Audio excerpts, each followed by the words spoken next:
Okay. Yeah, Stable. she's stable. It is. It was very interesting. But she was Right, Ian? How are you? You right? It is. I'll have a good look around. So you're obviously keen to. Okay for a while. So there's a coach, Serena, maybe she's maybe he's over, popped over. It's about all. But she said, well, it's best around your neck. she's well it's really difficult for her. And she said after she spent about 2 years Down at the polka dresses of the get for ourselves in the foot because of and I was like, no. carried on with That's it, isn't it? so that's it. Until they finish putting downstairs. All right, that's it. And then they'll roll up, clutching their tummies. Oh, you do? I think that was a huge mistake. Absolutely. Oh, we got There's a motion. It's done. What's the agenda there? Sleeping, eating, drinking. It's pretty Going to do standard. again tomorrow. That's it. Good. Go So I'm on. going to keep. Remember to. Oh, that's brilliant. You can do that. Late. No, sure. Well, I am a When member. it's late, is it? Do what you can. Yeah, do what you can. I think so. Yeah. You know? Yeah. Then there's a silent minute. We all stand up. Sure.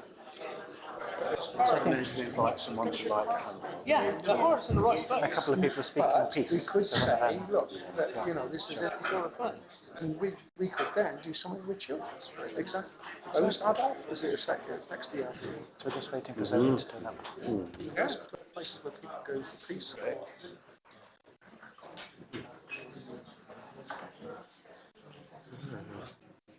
Go to If we can say, look, yeah. send the people.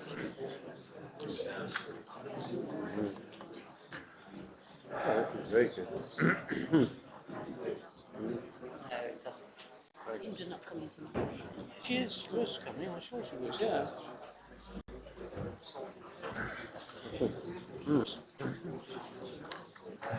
She's not been well for a long time. So, councillors and others, No, he's doing it then. welcome to this evening's meeting. Just after 7 o'clock, so we will make a start. I'm going to begin with an apology from the Mayor and John Cousins, who are being entertained by the Forget-Me-Not Club downstairs. They will be with us as soon as dessert is finished, and I'm deputising in the meantime. So they'll appear, and I'll hand over to the Mayor, Don Francesco.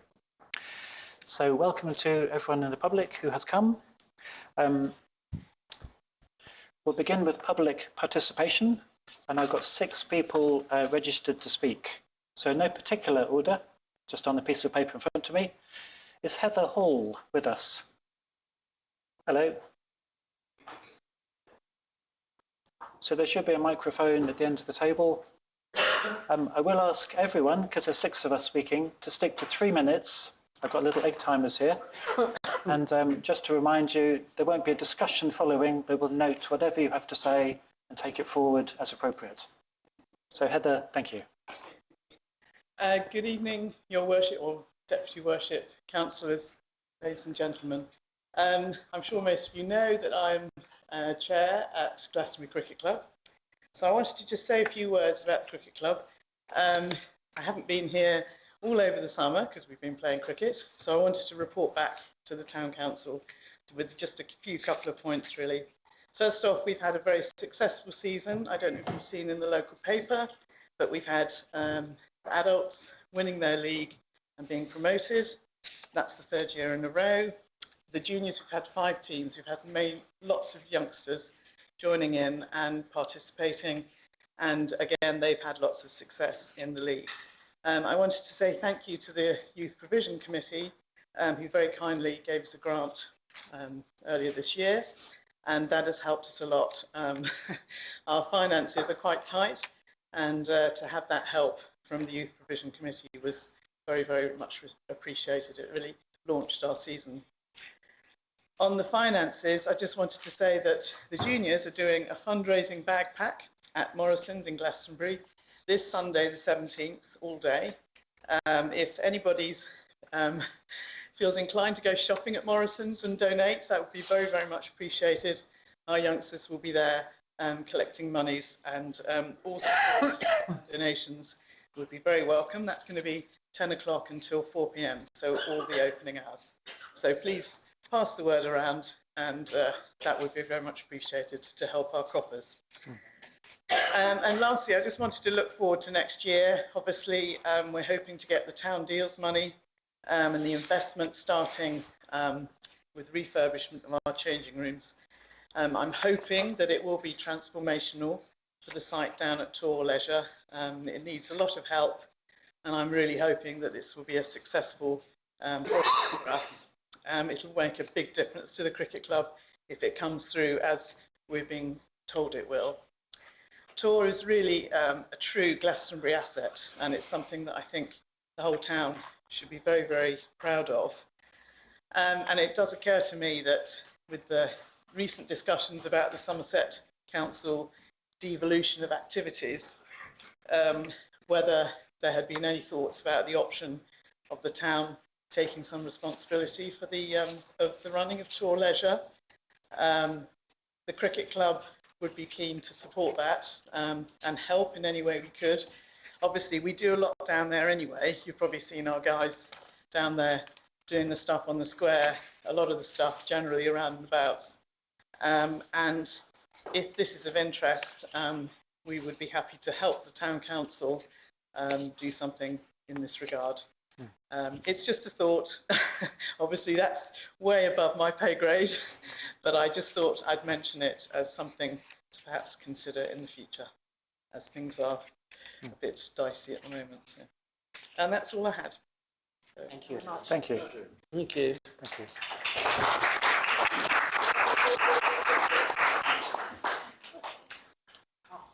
So next I've got Sandra Wicks. Sandra Wicks.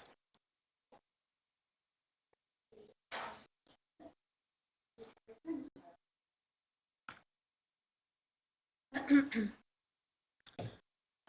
the emergency meeting of the council yesterday, the mayor and all the councillors agreed that politics has no place in Glastonbury Town Council. Sadly, the mayor seems to be playing politics. She says the furore with the public is taking up her time, but she has caused the furore with her own action at the Green Gathering. Further to that, at 2.22 on the 14th of November, after her formal apology, she redacted it. She thanked the council for her vote of confidence, which it wasn't, by saying it was voted that as an activist, that she stands for things. She was voted in as an activist, and she stands for things. She said, I will continue to stand for things, those things, not the way I say things, but what I say. Sadly, this renders her apology null and void. She has also said that the public dare challenge her on all the council on these or any other issues. She will take it to a higher authority. Does she have a direct link to God, or is she threatening her electorate with police action if they claim their democratic right to question her authority? There is absolutely no humility from the mayor. Her performance at the meeting didn't match her apology. We, the people of this town, have strong doubts that Indra will address the concerns of the public.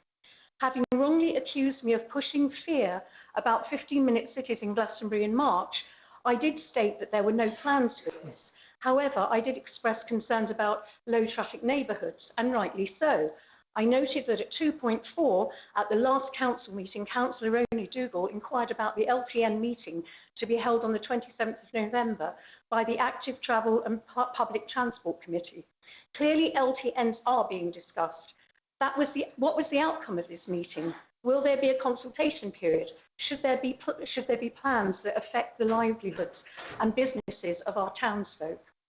It would be wrong if what happened in Exeter happened here, where people woke up one morning to roadblocks, bollards and surveillance cameras overnight.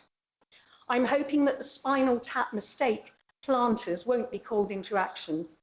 Another issue is a clear attempt by commandeering public slots at council meetings, presumably by the mayor and her supporters. Suzanne Clements was overheard by several people in Bridie's Yard saying she'd been approached to speak on behalf of the mayor. Emma King made an ad hominem attack on myself with such anger, which was entirely unnecessary. A woman who tragically lost her mother, God bless her, said during the slot that people who are defying ULEZ and reading the light paper are speeding along Chiltwell Street, a ridiculously prejudicial remark. One might say it's coffee drinkers or Times readers who are speeding. The elusive Rory Stone didn't show up, but others who wanted to speak were prevented from doing so. Now nobody trusts Indra. Finally, on untrustworthiness, this leads me to her personal, ad hominem and savage, slanderous attack on my character and the glaring inaccuracies of her account at the Green Gathering, which I have sent to all members of the council, by the way. Councillor Cook and Councillor Osborne have responded with their support, but no apology has been forthcoming from the Mayor. I'm formally asking the Mayor for a public apology on these serious allegations. I've lived here for 17 years and I'm a respected member of the community. If nothing is forthcoming, further action will be taken. Thank you. Thank you.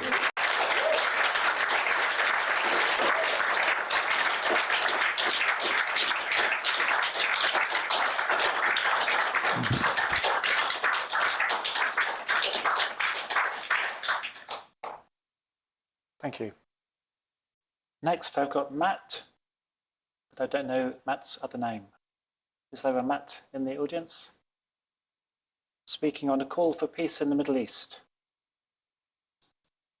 Nope.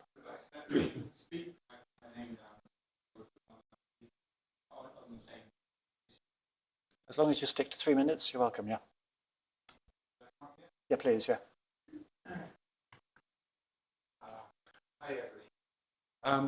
I've just come because I want to talk about the Middle East, and I remember that the town hall put up the Ukrainian flag in support of the Ukrainian people and the atrocities going on in the Ukraine. And, my suggestion is, would the council consider putting up a Palestinian flag, because what's going on is, you know, many people talk about it as genocide, and whether it is genocide or not, thousands of people are being killed. They're all kettled into a tiny space and being bombed. And my feeling is that we should, if possible, offer some support. I know there's a lot of opposition to this, probably not here, but in the wider world, you know, our politicians, the politicians in the Western world are all backing Israel's policy, which is mass murder. And we're always talking about how, you know, if there's, you know, if we were witness to concentration camps and murder, what would we do if we were in that situation? And this is the situation we're in. My grandmother, who lived in Glastonbury for 60 years, she was born into Orthodox Jewish family, and she, as an adult, spent some time out in the Middle East. And she as a Jewish woman, she said that what's going on in Israel and Palestine is horrific, and she said we must always support the Palestinian people. You know, she'd been in that part of the world and no doubt met Palestinian people. But you know, this is an atrocity that's been going on for years, and my suggestion is simply: is it a possibility for Glastonbury Town to raise it? I know that Oslo has. I just thought it would be a wonderful gesture for solidarity and people in this horrible dark hour when the people in Westminster are supporting. So that's all. Thanks, Tom. Thank you.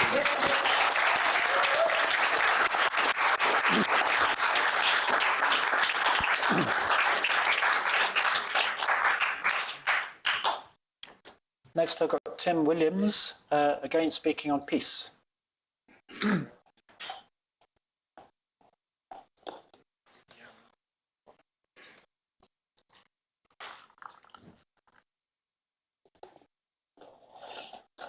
I'm here today begging all councillors to draw up a statement declaring their unequivocal support for Palestine and directed to the UK government to call for an immediate ceasefire and to demand unrestricted free access by aid agencies to bring in food, water, medicine and all else required to stop the genocide in Gaza. The councils of Haringey, Hounslow, Suffolk, Cambridge, Lincoln, Liverpool, Enfield, Colchester, Stoke-on-Trent, Leeds, Peterborough, Sheffield, Oxford, Edinburgh, East Suffolk, St Albans, Manchester, North Somerset, Burnley, Preston, Inverclyde, Gloucester and Midlothian have already done this. And Glastonbury must add its heartfelt voice to the mounting clamour of humans worldwide who are waking up to the genocide that has been happening. There can be no doubt that Israel is in the process of committing a genocide on the Palestinian population, in both verbalised intent by its top leaders and by its actions, which fulfil the 5 criteria that constitute genocide as defined by the 1948 Genocide Convention. The Israeli government has been explicit about its genocidal intent. Defence Minister Yoav Gallant has said, Gaza won't return to what it was before. We will eliminate everything. Ayelet Shakil, the Justice Minister, asserted that the entire Palestinian people is the enemy and called for its destruction, including its elderly and its women, its cities and its villages, its property and its infrastructure. Israel Prime Minister Benjamin Netanyahu, on Israeli TV on the 3rd of November, called for a holy war of annihilation against the Palestinian people in the besieged Gaza Strip.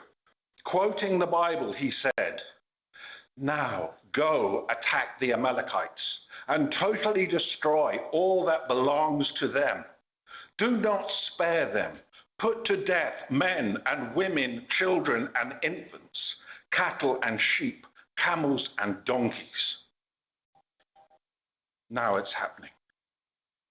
Article 16 of the Hamas 2017 manifesto declares that their fight is not against Jews, but against Zionists who have stolen their land and corralled them into an apartheid state. We all know this did not start on October the 7th, and that atrocities have been happening increasingly since 1948. That's 3 minutes, Tim. So when you're ready, could you wrap up? Okay, well, I'll just, one more thing. It's only when the good stays silent that evil can prevail. So please, councillors, take immediate action and bring an end to this genocide. Thank you. Thank you.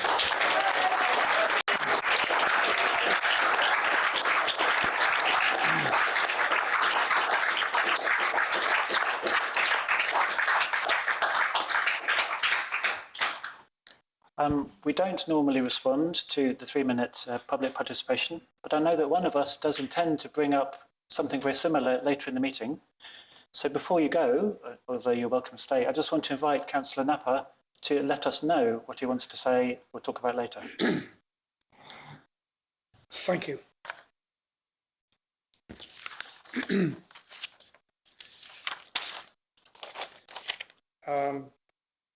Dear Council, may we consider, after our climate emergency campaign, to pay some attention to the considerable atrocities and tragic loss of life to men, women and young children that is happening right now in the Middle East of Gaza and the West Bank.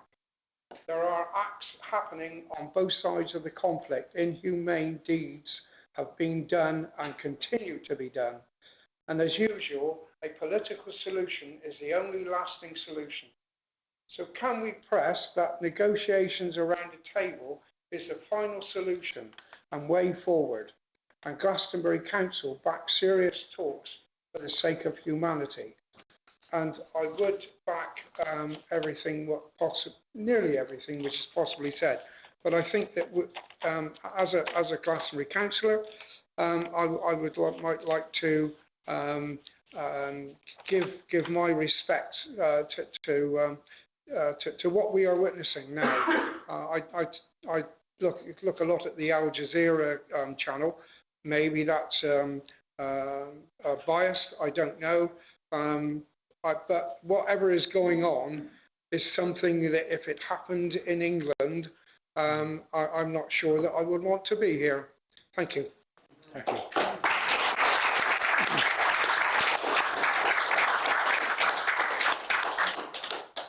So if time allows, there'll be a time later in the meeting to discuss your more specific proposal, but we'll come to that later. Sorry, I omitted that. To say a letter of concern to Israeli embassy and Hamas for a ceasefire in a dire situation. So I will bring that up at a later date at the convenient time. Thank you. Thank you. So I've got two more public participations. One is Che, speaking, I believe, on crops, not shops. Greetings. Thank you so much for your time. I run an organisation, a grassroots organisation called Crops Not Shops, and our primary objective is to create community supported agriculture for food sovereignty and soil restoration so we can live in a paradise in future.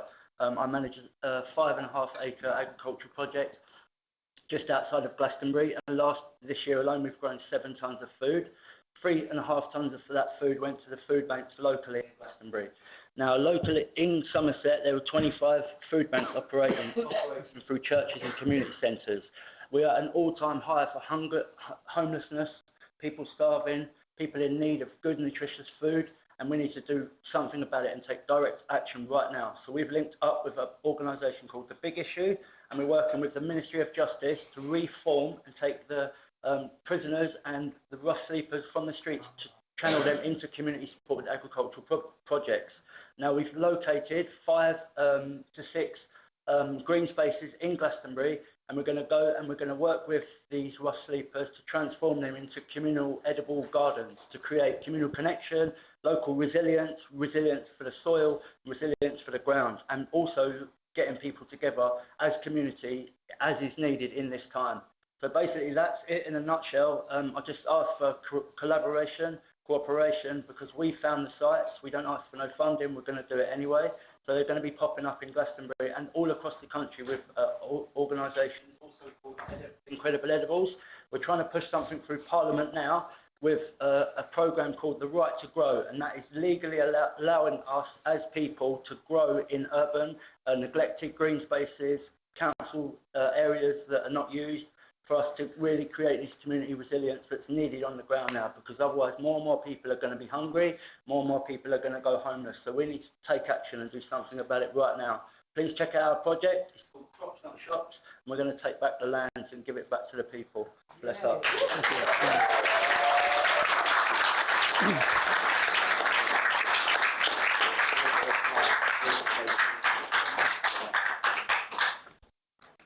Thank you, Che. Before you leave, could I request you make sure the town clerk has your details, so if anyone else wants to contact you, we can. Yeah, I'd just like to note that I've been meeting with Indra, and she's like, wanting to push this through the council as well, to really help the local people. Bless. Thank you. So last, I've got Kim von Coles, who is there, speaking about Northover Jubilee Park pump track. Welcome, Kim. Most of you know about my proposal and my idea about the pump track. I sent this because I don't want to take up too much of your time. I'd just like a little bit of help, really, on the next part. I've spoken to the design company. I've kind of done some figuring out and some talking. We've got a budget-esque kind of amount. Until the design is finished and stuff, we'll never know we won't know exactly what, but it's between 300 and 400,000 that I'm going to try and raise. Hang on, I've made notes so that I don't dilly-dally, hang on. So my next thing is I'm going to do a Facebook page and start letting people know about it and seeing who's interested, maybe start a petition or a mailing list so that I can keep people informed of the progress and stuff. That's what my plan is over the next month or so in winter. I know that in the past there has been potential funding available for things that involve sports and youth and stuff.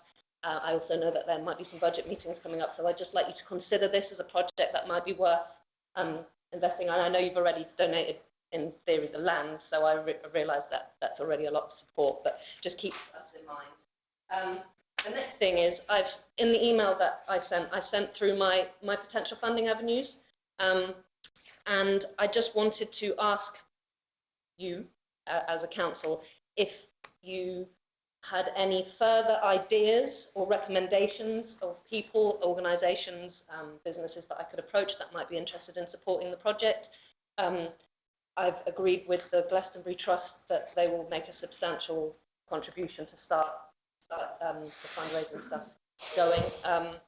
And in my little list, there's people I've already contacted. I've already come up against some kind of walls, which is not that great. Hinkley Point, who funded most of the Cheddar Pump track, sadly don't think we're badly affected enough by their building site and stuff for us to deserve any funding. So that was a kind of harsh no. And I've also contacted Somerset Council. There doesn't really seem to be anything there.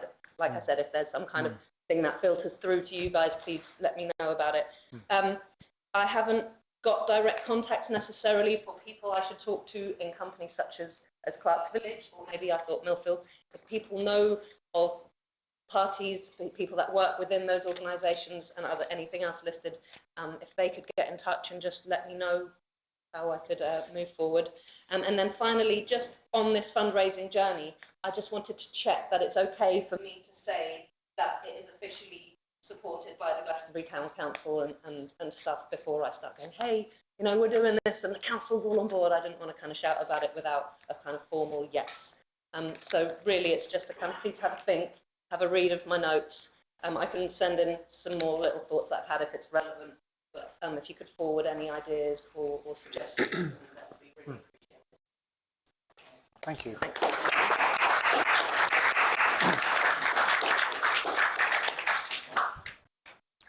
Thank you, everyone who has spoken. Oh, quick response. A quick response, Kim.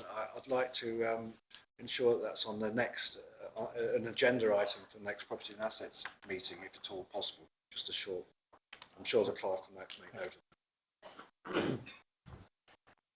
So we'll light the unity candle. I'd like to invite Tim, and I can't remember your name, I'm very sorry. Tim and Tom, to come and light the candle for peace. And then we'll stand for the silent minute.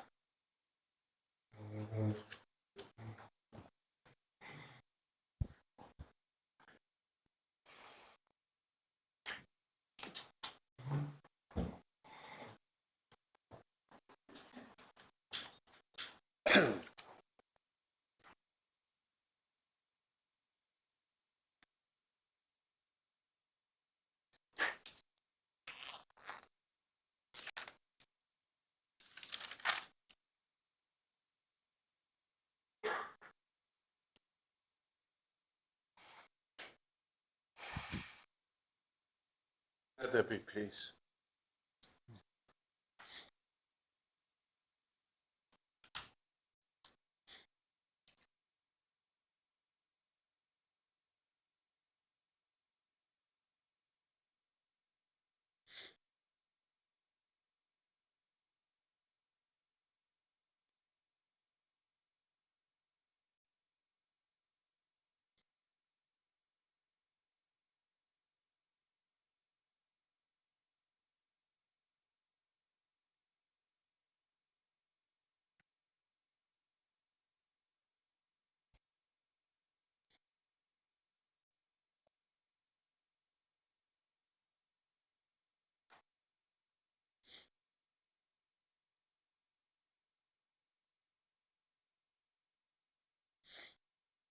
Thank you, everyone.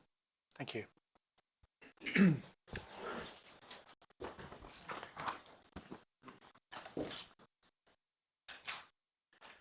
So we'll proceed with our agenda. You're obviously very welcome to stay as long as you wish. It's probably true to say the meeting gets a bit more boring from this point onwards, but anyway. So we'll start with apologies for absence.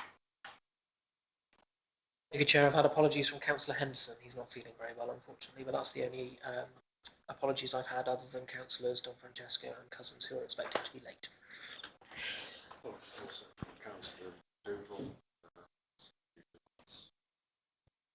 Thank you. Declarations of interest. Paul, Councillor Manning. Councillor Napper. Street Parish Council. I Vice Chair of the Town Bill Board. Member of Somerset Council. And you can always add declarations of interest later if you realise they're relevant. So moving on to approve and sign as a correct record the minutes of the last meeting, which was November 14th. They were circulated, Chair. Would you like them to be projected? Do you want them projected, people? No, I think we'll carry on. So page 46, the first page.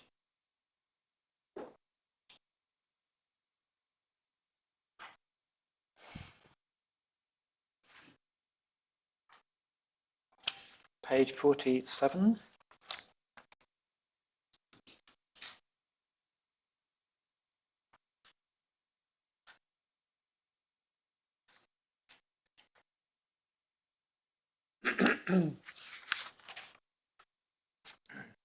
And then page 48.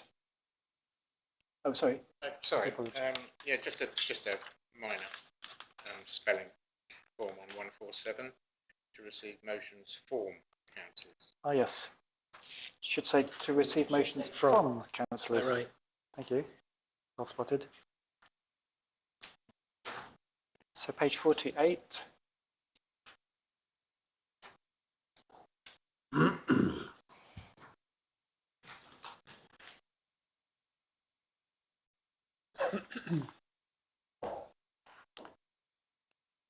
And 49.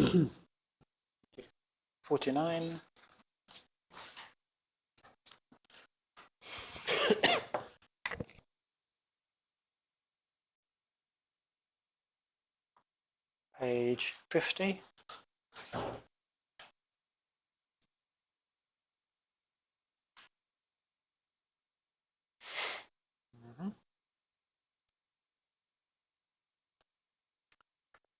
Page 51.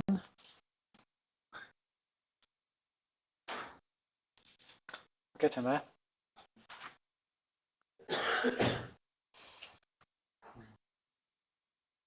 Page 51. Page 52.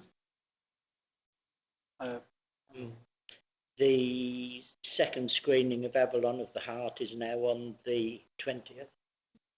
Oh, yes. The minutes may have been correct at the time, but it will be on the 20th. In fact, I saw a poster for it outside today. Okay, that's 52. Page 53.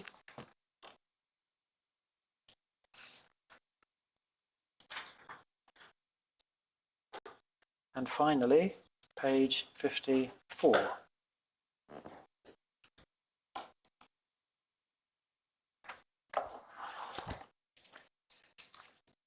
So with that one correction, are we happy to accept the minutes as a true record?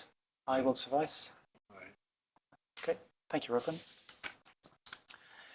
So moving on to to receive an update on actions from the last meeting. Thank you, Chair. I'm continuing to chase the insurance companies over the replacement of the cycle rack outside the court. I'm yet to organise with the guys for Councillor Smythe to go and see the new site and install the new To the Tour sign at the corner of Lipia and Bulwarks Lane. The working party regarding asset and service devolution has met a number of times, and there is an item later on the agenda in respect of that. The grant to the Christmas lunch had been agreed, and when the Christmas lunch needs the money, it can be spent because we act essentially as their bank.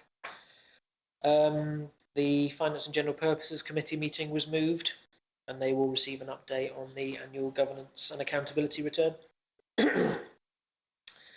The 30-mile, the call for the 30-mile/hour speed limit on the S-bend at Polsham.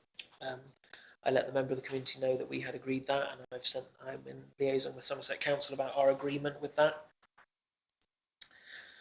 And Councillors Cousins and McDougall represented us at the AGM of the Somerset Association of Local Councils, which I've heard on the grapevine was actually very useful and interesting. It was a shame I was on holiday, but that's the actions from the last meeting, Chair. Thank you. Councillor. Just to I have one question, Connor, that we agreed that we would have notices on the bus stops so that when the road is closed, people will know where the nearest bus stop is. Have those notices been made? Susanna has sent me the actual maps to be printed. Since coming back from holiday and getting ready for the various meetings, they haven't been sent to the printer, but I have the file and they'll be sent off and printed as probably vinyl versions that can get put on the bus stops. But I'm in receipt of the file. One of the things I'm not. Thank you very much. Councillor Smythe. Thank you, Your Worship. Just a correction, Connor. In Councillor McDougall's absence, I represented this Oh, did you? council at Seoul. Oh, brilliant. Thank you. I do apologise, but thank you. This bus stop down here has a notice in, so that was there for Frost Fair, telling people where they could get the bus. Thank you. Anything else? So to note the latest crime statistics report. The link was circulated, Chair. Would you like it to be projected? Please. Yes, please.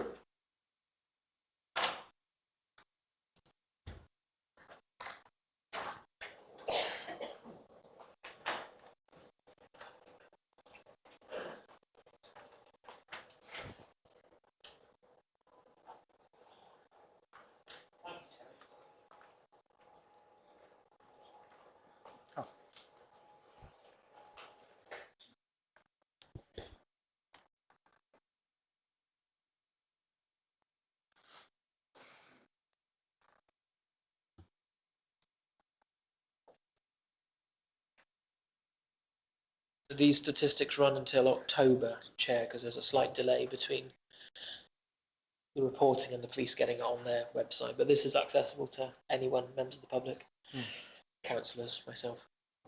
Councillors were sent more detailed statistics that came out of the Town Centre Crime Reduction Advisory Committee. They were sent that by Sarah Hallam earlier in the week, I believe.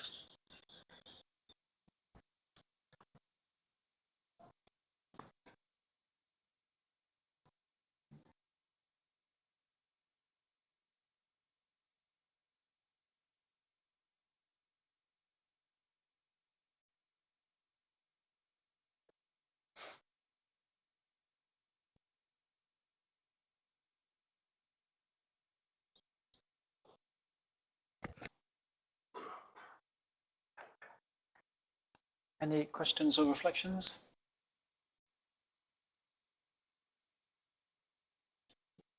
Councillor Napper. Thank you, Chair. I note that 51% of crime is under investigation, and I just wonder how many of that 51%, or sorry, 54% is going to be solved.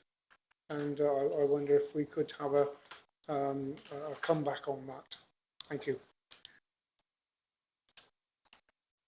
I'll make a note. That's fine. Sure. Thank you.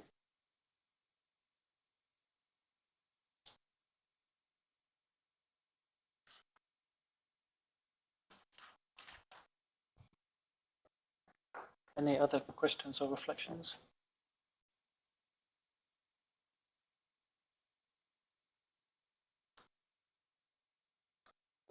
Would it be possible to request that there be a representation from the police at the next council meeting? I know they're very busy, but it'd be nice to have them. They tend to come to the crime reduction subcommittee, which happened a week or so ago, and they did come. We can certainly invite them, but they might be reluctant to come to both. I think any councillor is welcome to come to the crime reduction committee if they so wish. Yes, yeah. The police quite often send quite a high-ranking officer to those meetings as well. Quite often for full council meetings, depending on shift patterns, we may only get a PCSO or a police constable. Of course, they do fantastic work, but they can't give you the same answers that a higher level police officer can.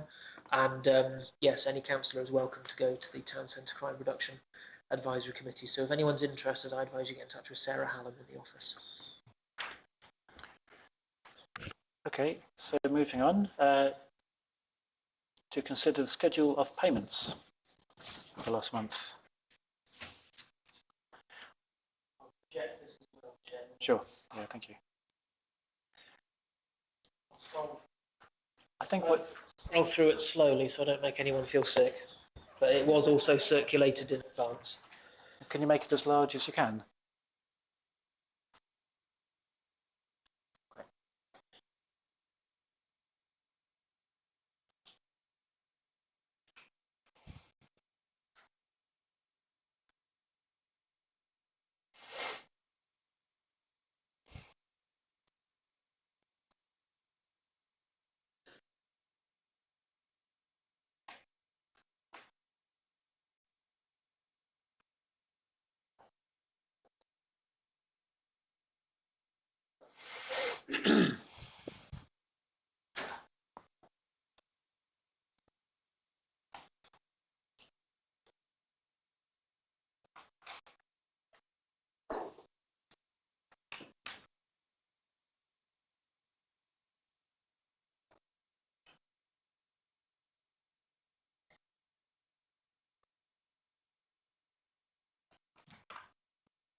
Oh, Councillor Knapp, sorry.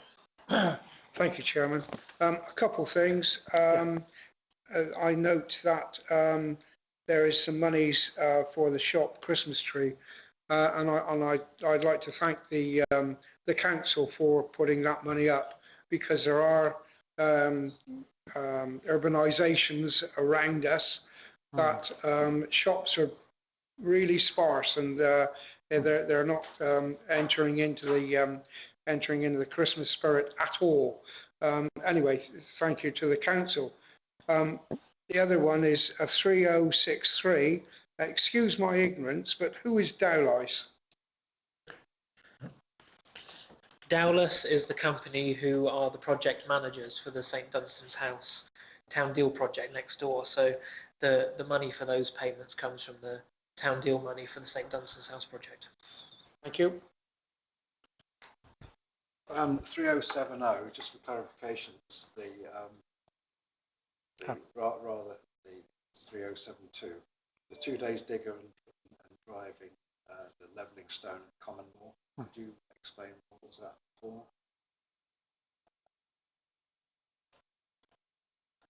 Off the top of my head, Councillor Smythe, I don't actually know exactly what that was for. Well, I actually know I do. It's just come into my mind. Our third allotment site, Common Moor, there is a small section of that piece of land that the caretakers and community services officers use to store some of their equipment.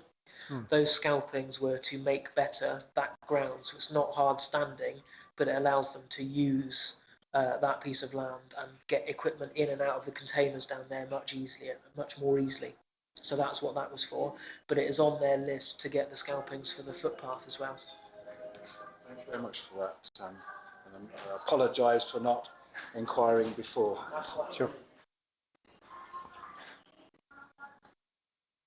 Councillor Cottle, sorry. Thank you, Your Worship. Ish. Right. Now, I've just got a comment above the singing. It's the Christmas spirit. Christmas spirit. Yeah, I don't have much of that.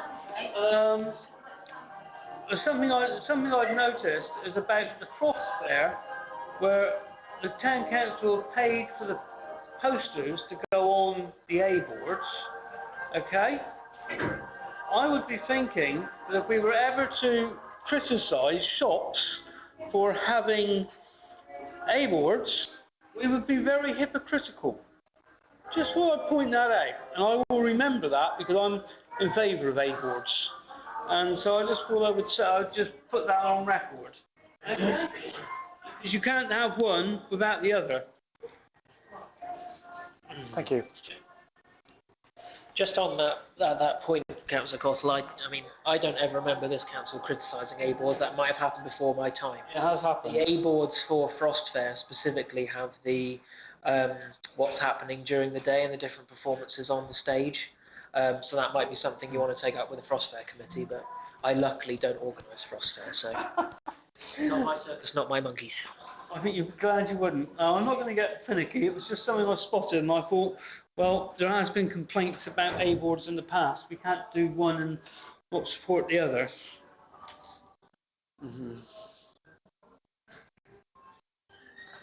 So if there aren't any other questions, Chair, I've got a copy for you to sign. There's a few, you didn't do page 2 yet. Oh, I did do a page 2. Sorry, we went back when councillors had questions. That's page 2. Okay. Any more questions on that? Nope. So next item is the budget monitoring report. You could ask if everyone's happy for you to sign it. If you could sign it and another councillor sign it for me. Are we happy for me to sign it? I will suffice. Well, yeah, you're acting chair. Yeah, but you've got to say yes. Okay, thank you. So I'll sign it in a second. So the budget monitoring report, we've got the figures and we've got some comments from Jane. Yes? Can you project that as well? Yes. Work.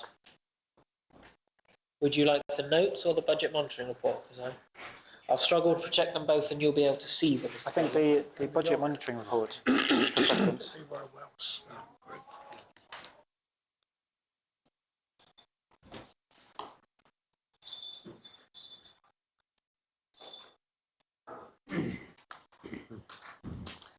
Welcome.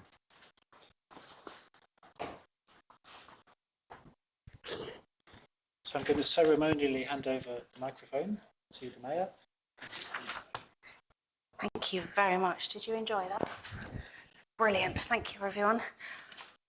My apologies for being late. Forget-me-nots Christmas lunch duty. Yes, Serena. I have a question regarding Frost Fair. So it's right at the top. Oh, no, bring it back down again. Thank you. I see that we made a very healthy profit from the Frost Fair this year.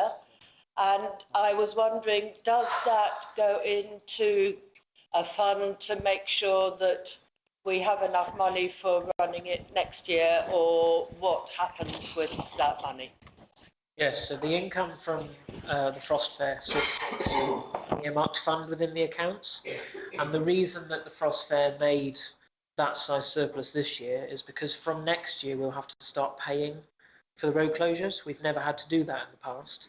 So the prices of stalls was increased to make sure that the town council had enough money to pay the £1,300 something that Somerset Council will require from next year that we pay for the administration of the road closure. So yes, that money goes into an earmark reserve for Frost Fair, and over the years it builds up a bit of a reserve in case, touch wood, it doesn't happen, but that there is severe weather one year and it gets cancelled and we've got a load of money to pay out but no income. So yes, it does have an earmarked fund, and that surplus will go into it. Thank you, because I remember the hurricane year, obviously we lost money and we had to dig out from the reserves for that. So it's good to know that that is good housekeeping in preparation for the extra cost next year. Thank you very much. Thank you. Any more questions? Where are we? Moving on? Yeah, sorry. Oh, yeah. Thank you, Councillor Cook. It's good profit, but I see on the back here on expenses that it's cost us £6,523. So leaves us about what, 5,000? Will that be enough for next year? Because the costs are going up, aren't they? What for, Councillor Cook? Sorry, you lost me. Sorry? Yeah, it made a surplus this year and it has a reserve. It normally, it more than generates what it costs. Does that include the cost of the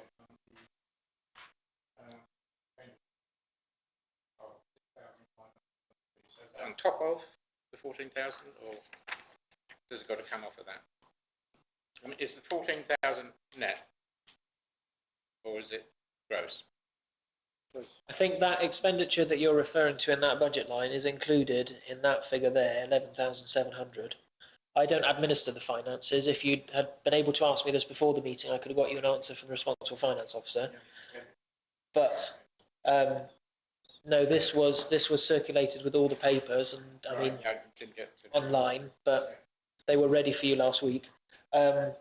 So I don't know is the answer. However, I can tell you that Frost Fair made £2,738 more than it cost. Fantastic. That is really great. Yes. I would encourage you to email the RFO if you've got further questions. Perfect. I would just like to remind councillors that you do get paperwork beforehand and we can make meetings go quicker if we read them. Yes, thank you, councillor. Thank you, Your Worship. I'd like to recommend that we accept the details of the budget crunching report without any further ado. Okay, fabulous. All in favour? Oh, is that an in favour or is that a question? Oh, wonderful. I will suffice. Thank you. So I thought you had a... Thank you very much. So moving on. To receive the budget monitoring report. Oh, you've done... Oh, that's... Sorry. Oh, wonderful. Okay, so to receive the motion from councillor. This is... Serena, did you want to read it out? Or? Certainly is, yes. Okay. Where's my bit of paper? Let's take this off. Oh. Hello, everybody. So, unfortunately, as you know, Lindsay's not well, so my seconder isn't here with me. So, I'm having to do both. I will do my best. Thank you, Lindsay. But I thought that it would be appropriate to bring this motion that Glastonbury Town Council endorse the fossil fuel non-proliferation treaty and will show our support by signing the proposal, is appropriate for this particular Town Council meeting because, as we probably all know, COP28 is happening. COP28 might be not what everybody thinks it ought to be, but at least it is happening. And I feel that this is a good time for us to show our support.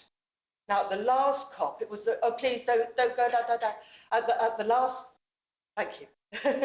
At the last COP, they first started talking about fossil fuels as being part of what is causing the climate change. And there was a beginning of a move. We would like this initiative to carry on. And the Fossil Fuel Treaty Initiative, as you can see from that, has actually got 8 nation states have now formally backed the treaty proposal. And of all the various global treaties, they've all grown out of pressure from organised civil society. It's taken nearly 30 years for COP to name the biggest cause of climate change, fossil fuels. And I really would like to support this fossil fuel non-proliferation treaty so that we can show our support and put the pressure on the governments to actually start working. When I say it's 8 nation states, actually, if we move down further, I seem to remember that it says, or no, maybe it doesn't. Yes, here we go.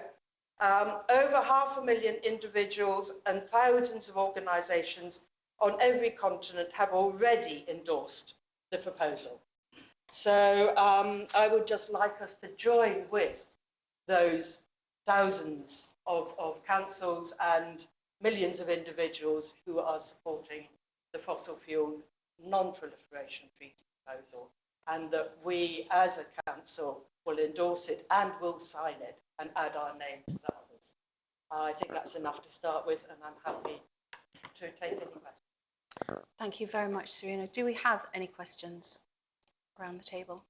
Do you have a seconder already? Okay, yes. Well, Lindsay's a seconder, but if Michael, you'd like to stand in for Lindsay, that'd be wonderful. Thank you, Michael. And I'll just say a few words, if Please I may. I looked at this treaty today, and the driving forces behind it are a lot of the South Pacific and North Pacific nations. So 10 of the Pacific Island nations have signed up for it. They're the places that are most at risk of disappearing. You know, so it isn't just sea level rise, it's sea level rise, full moon, like spring tides, strong onshore winds, all of this stuff, and increased weather systems, extreme weather. So they're the ones at risk. I've been in those places, and I've been in cyclones and tsunamis. So they're not lightweight things. People in the Western world, they're very disconnected from it. But what you're starting to get is a number of countries, a number of cities, a number of states in the US, South American countries, African countries, and they're all saying, look, we shouldn't be authorising new fossil fuel extractions and plants. we need to change. We need to have renewables or non-damaging approaches to our lives, and I agree with that.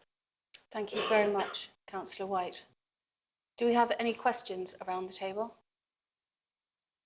Are we happy to move to vote? Fantastic, let us move to vote. So, councillors, all those in favour of Glastonbury adopting the, endorsing, sorry, the Fossil Fuel Non-Proliferation Treaty, please, in favour. Fantastic, so it's 1, 2, 3, 4, 5. Recorded vote, Chair.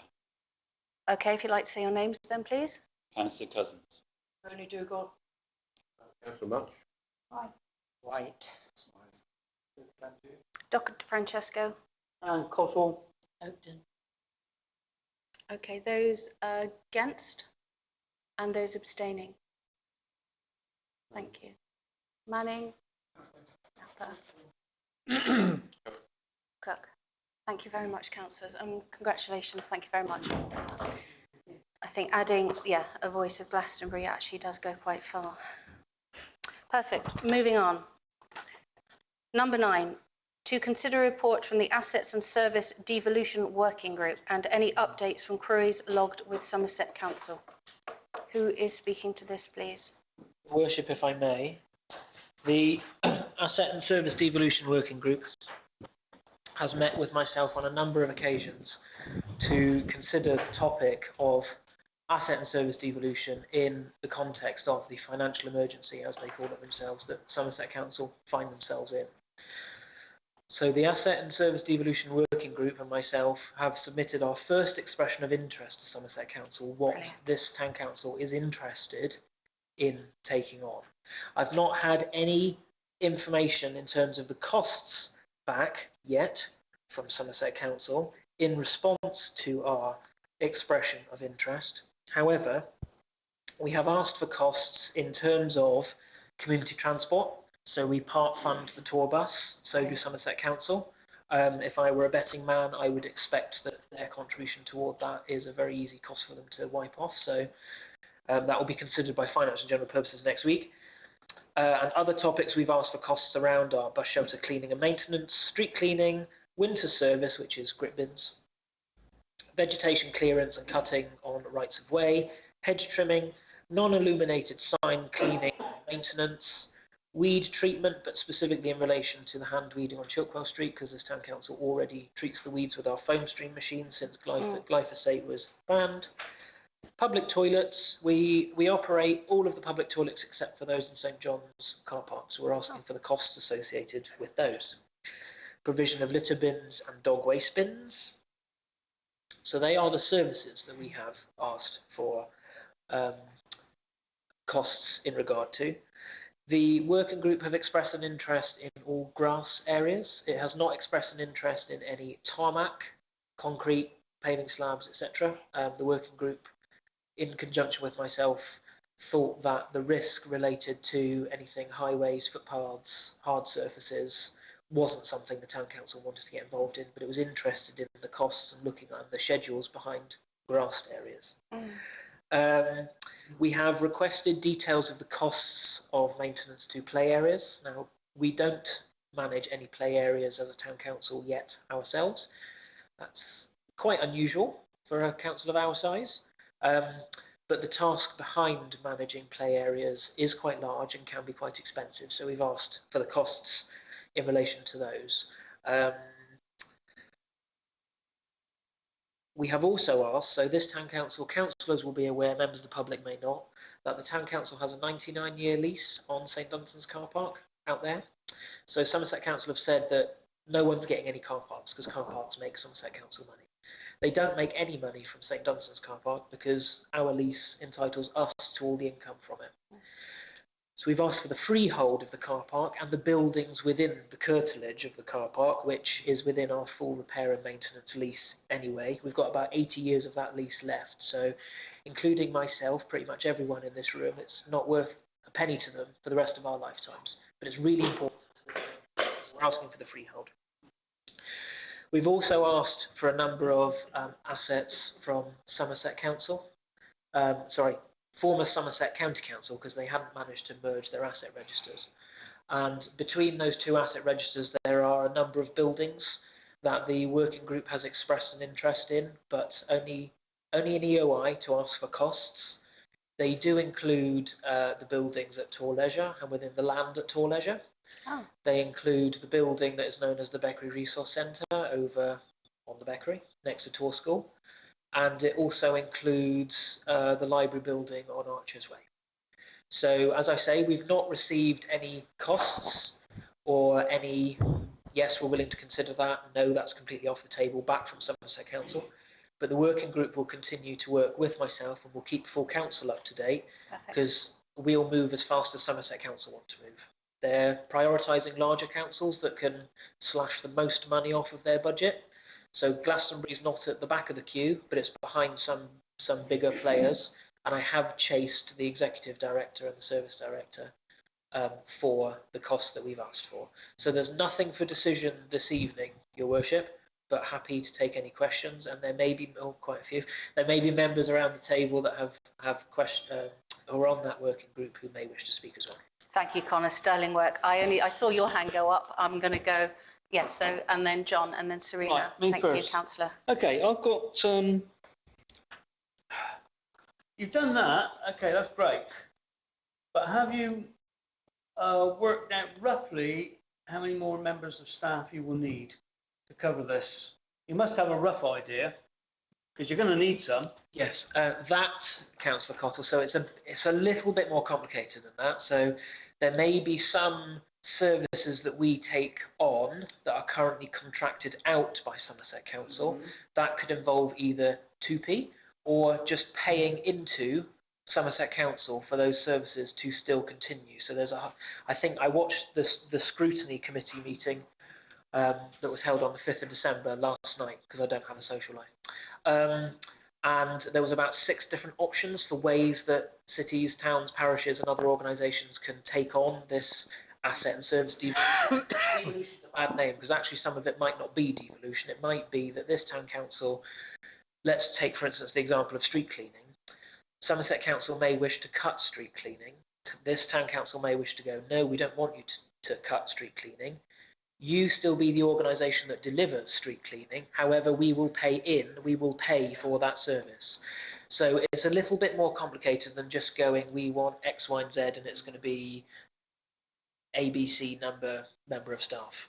So I think the response to our expression of interest, when we've got a fuller picture what Somerset Council are willing to consider letting us have and in what arrangement, then we'll have to consider, yes, how many more members of staff would that include? And once we do a comparison of cost benefit, we might go, actually, we won't quite take on, let's just take, for example, the grass areas, because when you look at the asset register, there's a lot of them. We might go, well, we don't want the piddly little ones, but we'll have the quite big ones. Because then you might go, well, it's not worth having 2,000 square metres of grass, where a lot of them are about 10 square metres, and they're dotted here, there and everywhere. But we'll take 5 or 6 larger ones that are much easier to cut, because it's a person out there for a morning and it's one job rather than travelling around the town and doing about 15. So it's quite a complicated picture, and it may well be that, as I said, if a service is currently contracted out, we're not legally allowed, without, say, 2ping staff, which this town council might not want to do, to take it on immediately. And even with the legals around transfer of land, in my own parish council back in my village, we've been back and forth with a housing developer for over a decade trying to get bits of land from them. So I know Somerset Council say they want to work at pace. They've not quite demonstrated that to me yet, but it may be clearer to some other parishes that they've had meetings with. So the short answer to your question, which I should have given you at the beginning, I don't know at the moment, because they haven't told me on what basis we can have things we're interested in, even if we can. Yeah, that's fine. I'll hear soon anyway. Thank you. Thank you very much, Connor. That's, so yes, Councillor Cousins, then Councillor McGinn-Dougal, and then I think Much, and then... Thank you, Your Worship. I split my questions into 2. Connor, have we heard anything back from Sarah Skirton at all? You count an automatic reply out of office as a response, because that's all I've had back. Okay, thank you. I'm so pleased to see both of our Somerset councillors here. the car park is something that in St Dunstan's is something that makes absolutely no money for the county council. It wouldn't take much, I believe, to actually action an asset transfer to Glastonbury Town Council PDQ. In doing so, you would enable us to make sure that the parking restrictions are completely covered all the time, which we estimate might raise another £30,000 a year for this council. £30,000 a year could go a long way to helping to deliver the services that the bankrupt county can't do. So I wonder whether, Okay, or we'll do a not, right to it could reply. be fast-tracked and that both of the councillors would move heaven and earth to make that so for this town. Thank you very much. Would you like right to reply? I would like right to reply. First, Councillor Cousins, could you take back the accusation that we're bankrupt or nearly bankrupt? We're not. We are close, but we're not going to. We have difficulties because of the cost per hour running. We are not bankrupt. Take back the word bankrupt and substitute it with economic emergency. We are in emergency. Thank you. That's it, which we will sort out. And we inherited a lot of the problem. Absolutely. Okay? Absolutely. No, Let's not have... You made them yourself. Self-inflicted. Thank you. Oh, self-inflicted, Cherry. Right. Thank you. Was that all, or did you want to do anything? No, I'll let John off with the rest of it. He's okay. But I think it's not a bad idea. Oh, blimey, are we going to have a bun fight? I'd just like to say I will find out more information, definitely look into it as you've asked, and feed back to you whatever I can find out. Thank you so much, Councillor Hart. Lovely. Right, Councillor Ronnie Dougal. Yes, so another car park that we had asked to be transferred to us before Mendip discombobulated into Somerset Unitary was the car park at St Edmund's Hall. And it's one that does not make any money for Somerset Council. It's one that is used a lot by the local residents. I've seen it full on occasions, and there's always cars in there, and there's always people using the hall. And it would be really useful if Glastonbury Town Council could actually have that asset of the car park on where St Edmund's Hall is, seeing as we run the hall.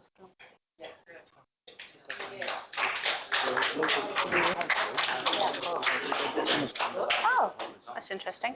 And the landlord. Yep, no, thank you. Thank you very much, Councillor. Councillor Much, was you next? And then, thank you. Quite sure it's the right time to mention it, but I keep getting asked, could we have recycling bins? And I keep forgetting to get it put on the agenda. But I noticed other bins mentioned there, rubbish bins. So I've said it, can we have it for cans and Oh, okay. And you talk about in the town, not personal housing. No, I'm talking about in the town, in the middle of town. Love it. Great idea. Keep litter Thank there. you. You have said it, Councillor. Said it. I think it was Councillor Smythe next, and then Councillor Cook. Thank you. Well, firstly, I'm very disappointed about this strategy that the council, Somerset Council, have adopted to attempt to devolve their services to the parishes. The parishes, as we all know, they're populated by voluntary councillors with very few staff and often underpaid and under-resourced. The first and foremost strategy that should have been employed was to raise the council tax, the Somerset Unitary Council tax, by between 25 to 30% by having a referendum to the people, albeit that would cost £500,000 to implement the referendum. Well, that would be my first strategy, to raise the unitary council tax by a mere 25 to 30%, so that would be an increase of £440 on Band D households throughout Somerset. And that would immediately eradicate the 83 million that they're in debt, rather than put it on to parish councils who are voluntary councillors and with underpaid, under-resourced staff. I think it's an absolute atrocity that this has happened, and I think that should be recorded and acknowledged by everybody here. Okay, thank you, Councillor Simon. You obviously thought about that. Did you want to do, is that okay, right to reply? You okay with that, Mike? Thank you, Yeah, Councillor cheers. Cottle. No, thank you, Mike, because I do get where you're coming from. And, right, this is a political point, and I'm going to make it, is that over the last 6 to 7 years, there was no raising in council tax. That is what has caused a lot of the problem. Rubbish. You can say whatever you want, but it's true. Please, okay, let's, do you know what? Thank you so much. Do you know what? I've got a funny feeling this is not the place to go into one thing I need politics, to point out. funnily enough. It's against the rules. So what you're not allowed to do when collecting council tax by law is collect council tax to put the money into reserves. So it would have been impossible. It isn't rubbish. I'm really sorry. Can I cut in? Because I'm not sure that's what was being said. What I think it said. No. We should have collected the money. May I? We should have raised. May I? He's saying we should have raised the council tax for the last 6 years. Yeah, Councillor Hart. In order to have more money to leave in reserves ready for the Lib Dems to smash. Okay, we're not getting. Susanna Hart, thank you. That is enough. Please sit down. That is not actually what was said. What was said was it hasn't been raised for any reason. Not to put in reserves for any reason. The council tax did not go up incrementally. It stayed low. Of raising it. We're not getting into this. If it had been raised and spent, how would they benefit now? That is something we will not be able to answer. Oh, I've been given a stick. Thank you. Sit down. Yes, Councillor Napper. Oh, do we really need to do this? Right to reply. Okay, Councillor. Right to reply. And then we are dropping this. Cottle's remark after my comments, I completely acknowledge the fact that the truth that he spoke, and that is the reason why, in my opinion. Thank you, Mike. Thank you very much, Councillor Smythe. Okay, I think we actually had Rick, Councillor Cook, a little bit a while ago. I'd like to bring him in if that's okay, and then Councillor Napper. Our park. Okay, so we know that we've got to spend about £100,000 on it. In fact, I think we got the money for it, haven't we? On the, so that to enable us to legally ticket people and claim the money from them. At the moment, we can't. May, would you like an answer to that, Councillor Cook? I was here at the meetings. Sorry, Councillor Cook, would you like an answer to that? We can refer that to Connor if that is yes, actually. Yes, but I haven't finished it. I've only just started. Okay, but do you need verifying that amount before you carry on? No, I know it because I was here at the meeting. Anyway, so that apart, why not, once we've got all these figures for the devolution that, the things we might cherry pick and have not, or whatever, once we know what the costs are, why don't we just do a deal with Somerset and just say, right, we'll have half the income, you can have the rest of it, as long as they do all the work on the car park. Simple solution. A very interesting solution. Thank you, Councillor Cook. Councillor Napper? Thank you, Your Worship. Yes, I agree that it's that the money side of the council is more difficult now than when we were in administration. But I will not have that we didn't put the money up, the precept up, because we couldn't. There was no need to, because all the interest rates were level, and so there was no need for it. And we tried to keep the precept as low as possible. And to blame us for that, a part of what I was part of, is totally out of order. Thank you. Thank you very much, Councillor. But then, as this is quite an emotional subject, maybe let's not go here right now. I'm sure other things will come out in the wash, if that's okay, councillors. I think, Connor, did you want to answer? Yeah, just that last evening, it was said that politics should not be brought into this council. Exactly. Now, just who brought politics into this council this evening? We will have a later. Thank you so much. Point of clarity, he didn't say he was going to bring in We were warned. I did. And this is what happens. Thank you. Thank you very much. Susan. Right, can we please hear our clerk? On a strictly neutral point, you'll all be pleased to hear. All the items in yellow, it goes on for a lot above, but St Edmunds Community Hall was one of the things, sorry, I neglected when I spoke, but that was one of the things that we expressed an interest in taking on. So I wanted to give that. Thank you. That wouldn't affect the trust running it, that would change the ownership of the land from Somerset Council to us.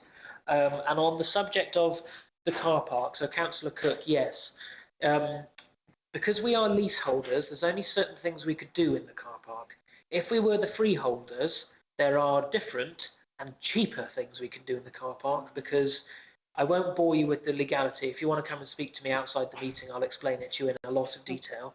But essentially what we would then be able to do is, without doing a lot of infrastructure work, we would then be able to collect more income from the car park. The Property and Assets Committee agreed to seek a loan when we knew the full costs. However, because this was very much an emerging picture, we haven't applied for that loan. We haven't got the money in the bank account. No money other than to investigate the design of the car park and to look into having it relined because it doesn't fit modern standards. No money's been spent on it, and part of that loan was actually also going to be for the works of the cottage in the corner as well, which requires a lot of work because it's in very poor condition. Now, if this council were the freeholder of that land, as I say, there are different things we could do to increase the income from that land. That's why we are seeking the freehold, rather than spending, one of the quotes was £80,000 just for the cottage, and one of the quotes for the car park was £60,000. Rather than spending all of that money on land and buildings that don't technically belong to us, if they're in a poor state of repair at the moment and aren't earning Somerset Council any money, it's a bit of a bargaining chip in our back pocket. So no cost, as I say, other than the design work, which the Property and Assets Committee had agreed to, has been undertaken on that out there, and we're seeking the freehold so that we are able to increase the income by about £30,000, probably more actually, because that was an estimate a number of years ago, which can then be spent on services for the people of Glastonbury without having to put up the precept. Right to reply, yes. Thank you, Councillor Cook. So they're just going to give us the car park and the cottage, or we're going to have to pay for it for the freehold? So when the Town Council was going through this process before the Somerset Unitary was established, the officers at Mendip District Council managed to drag their heels just long enough that legally Mendip District Council could not give us the car park. It had to go to what's called the District Valuer, which is part of the District Valuation Office, because it would materially affect the new Somerset Council, and the District Valuer determined that the car park was worth £840,000. This council didn't take the opportunity to buy it at that point because it didn't want to. However, the freehold transfer of that car park will be part of the negotiation with Somerset Council, because our costs will increase taking on new buildings, new land, and part of that, to offset those costs and not burden them directly on the community, will be, can we please have the freehold of the car park that we have 80 years left of a 99-year lease on, that we already generate income from, but could generate a lot more income from. So I imagine, I can't speak for councillors around the table because I'm not one of you, but I imagine we'll take on X if you transfer us the car park, which essentially in all but on a piece of paper is ours already. We just need the bit of paper that says we're the freeholder. Perfect. Thank you so much, Connor. I say councillor. So back to Connor. Councillor, yes, Sarah Dougal. So you've highlighted the hall there, St Edmunds Community Hall, and the building. I was also highlighting the whole of the car park that the building is in, which I don't see in there. I believe that listing on the asset register will include all of that curtilage, the site that it's on, so the little access road and the car park. We went through the entire asset register. For example, let me stand up actually. You'll see that Tor Leisure is split into a number of different entries. St Edmunds Hall never was, so I imagine that is the entirety of the piece of land that it sits on. But certainly when we have these discussions with Somerset Council, we made clear that we want everything, not just the building. We want the land it sits on as well. Thank you very much indeed. Perfect, thank you very much.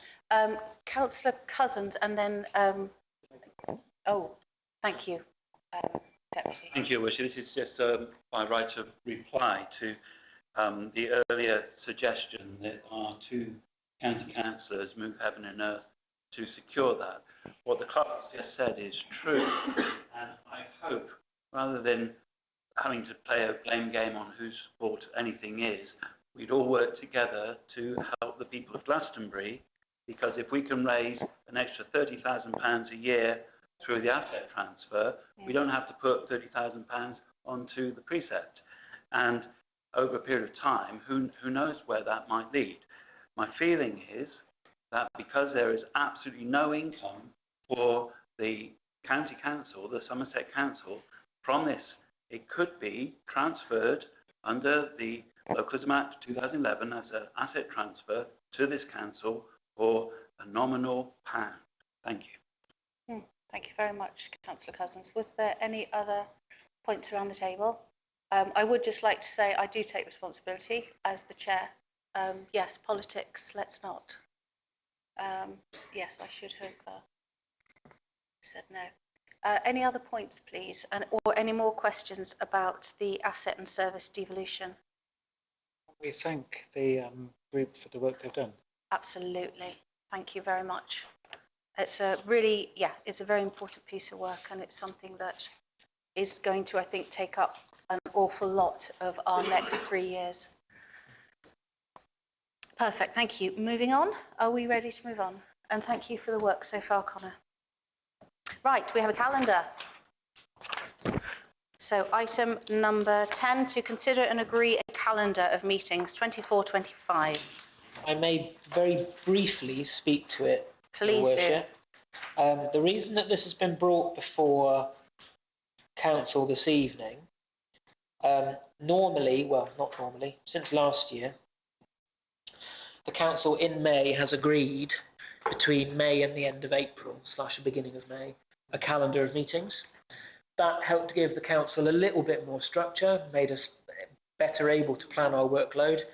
And councillors, you can organise and have a little bit of a social life because you know roughly when you're going to, rather than only knowing, say, a month in advance. And selfishly, it also allowed me to plan when I could take a holiday. But wow. The Property and Assets Committee, it is the next item in the agenda to look through the resolutions of delegated committees.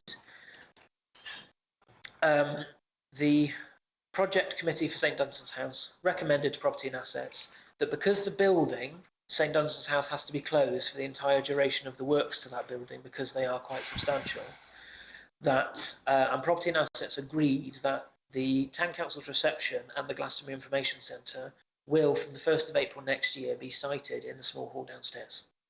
Now, that therefore means that the small hall is then not a room that we are able to use or hire out. So it was important for us when organisations and people organising events come to us wanting to book space, we knew what space we had available and were trying to avoid double bookings. So, and that also meant it was important that the Town Council's business wasn't interrupted by essentially not having a suitable room to have a meeting in.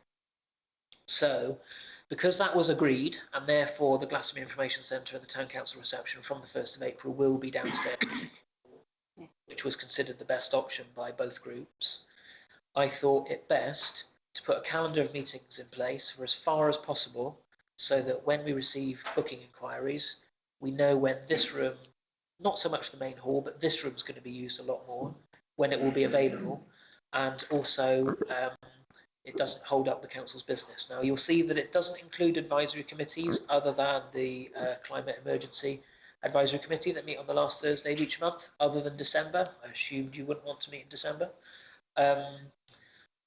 There are a number of committees and advisory committees that rely on outside people who I haven't scheduled their meetings because it relies on people's availability. So you'll notice conspicuous by their absence, Town Centre Crime Reduction, Neighbourhood Plan, World Heritage, A361, etc. because it's quite important that they have a bit of flexibility around people's availability. However, I've sought to programme in most of the council's business for the next 2 years. It doesn't mean that those meetings have to be held on those dates. It doesn't mean that extra meetings can't be held. It doesn't mean that things can't be shifted, but it just gives us a bit of a forward picture of what's going ahead. And lastly, to finish up, this version, if you agree, it will supersede the current version, because some meeting dates between January and the middle of May 2024, I have taken the opportunity to change some of them to make sure that they fit in with other commitments that the council has and officer availability. So if you agree this calendar this evening, throw away your old calendars and everyone has a copy around the table to take away from you, but you'll still be summoned and everything in good time, but you can stick it on your fridge or something. Thank you very much, and very pretty it is too on the fridge. Do we have any questions? Yes, Councillor Smythe. I'd like to recommend that this council approves of this timetable. I'd also like to add it would be perhaps useful if you could appear on the public notice board or on our website at some point, just so that the members of the public know how hard-working all of these councillors are in a voluntary capacity. Thank you very much, Councillor Smythe. Is that a seconded, or are you wanting to speak? But that wasn't what I was. Oh, do you have a question? No, it was yes, just that could Connor make it so that it goes on our phones, you know, through the Outlook thing. Google Calendar type thing. That's it. Yeah. I'm Yeah, sure I will. Yeah, if the calendar is agreed, I'll go through and set up calendar invites. Oh my gosh, we just for council. I know we've moved into the 21st century now. Steady up. So you'll get them in your Outlook calendars when you check your emails, etc. Oh. And it'll also, as Getting all Councillor hot. Smythe recommended, go on the notice board and the website so the public know 2 years in advance roughly when we're going to be meeting. Point of clarity, Chair, was that a seconding of the motion I heard? Yes. Liz, are there questions, or can we go to vote? Two questions. Yes, Councillor Manning. Very quick question, not really about the calendar, but just about the small town hall.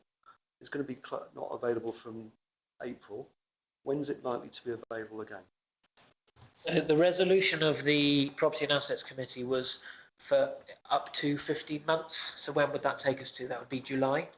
However, the project managers are anticipating that the works next door will take 12 months. So I'm actually hoping it will be available from April or May 2025 again. And if the project can run quicker next door, it will be open quicker.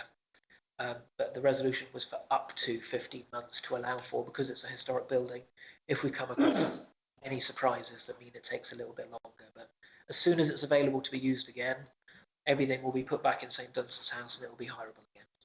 Perfect. It was a very good solution. Is that okay?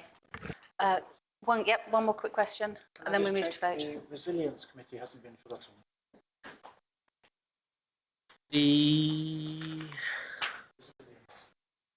No, right, yes. So the Resilience Committee is on here. I've just neglected to put it in the legend. Oh. The Resilience Committee is the first Tuesday of every other month. So you'll notice it's on the 6th of February, 2nd of April, 4th of June. So it's that sort of red Bricky colour, that's terracotta. normally above full council. What I will be doing, if you agree this, you'll not only get Outlook invites, but I'm going to write it up as a list, committee by committee, so you can go, oh, Resilience Committee, when do they meet? You haven't got to look at loads of coloured boxes. You've got a list of them. But I was waiting, before I did all of that work, for you to agree the calendar. But I do apologise, I neglected to put Resilience Committee in the legend, but I have scheduled them on here, first Tuesday of every other month. Thank you. Well spotted, Deputy. So how excited are we about this? All in favour? We've got a move to vote. I love it when we come together. Unanimous. Thank you so much, Connor. And can we just say absolutely brilliant. Thank you so much for your work. How to make us more organised. Thank you. I don't know why we're clapping, because there's so many committee meetings. That's just so wrong. More work, yay. No excuses. I think that's it. Brilliant. Thank you very much. Moving on, councillors, to point 11, I think.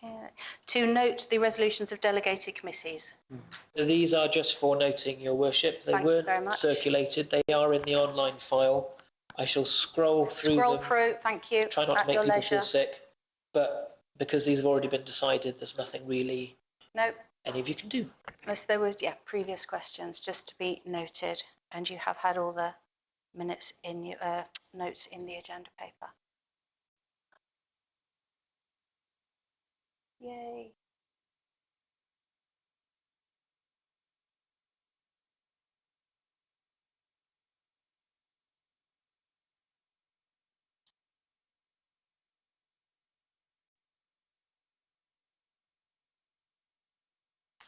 Going on to page 3.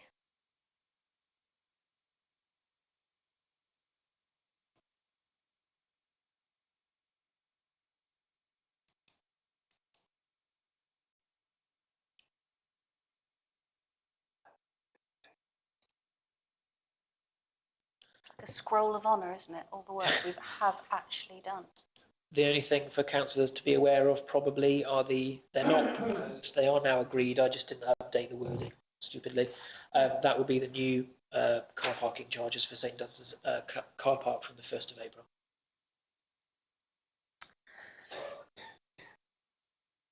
Thank you. Going to page 4.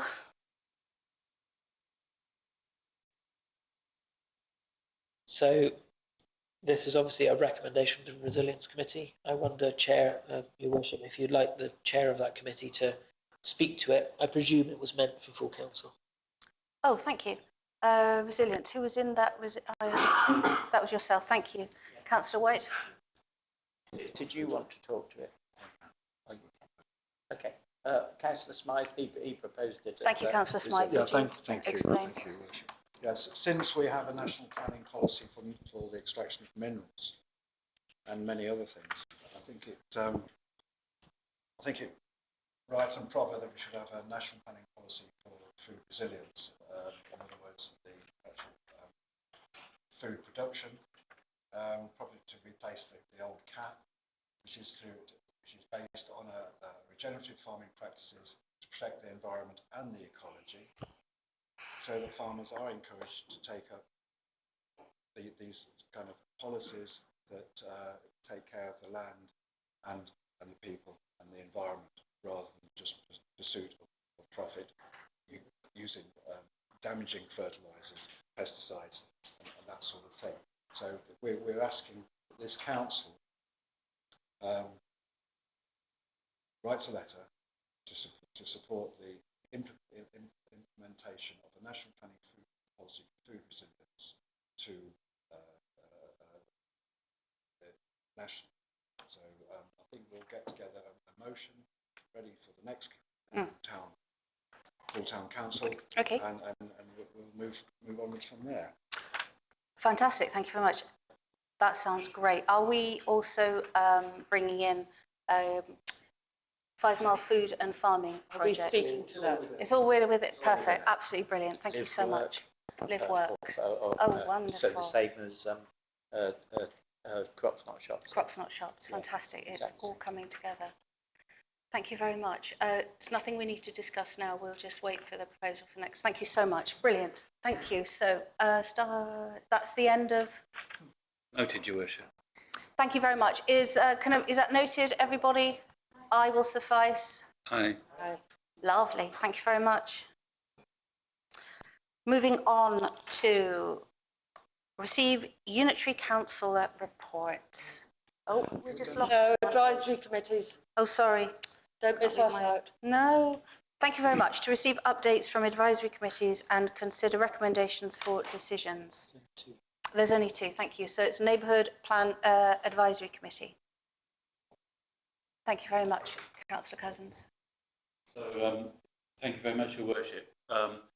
We are moving forward at a pace now with the neighbourhood plan, which I'm sure many people will be pleased to hear, as it's taken quite a while.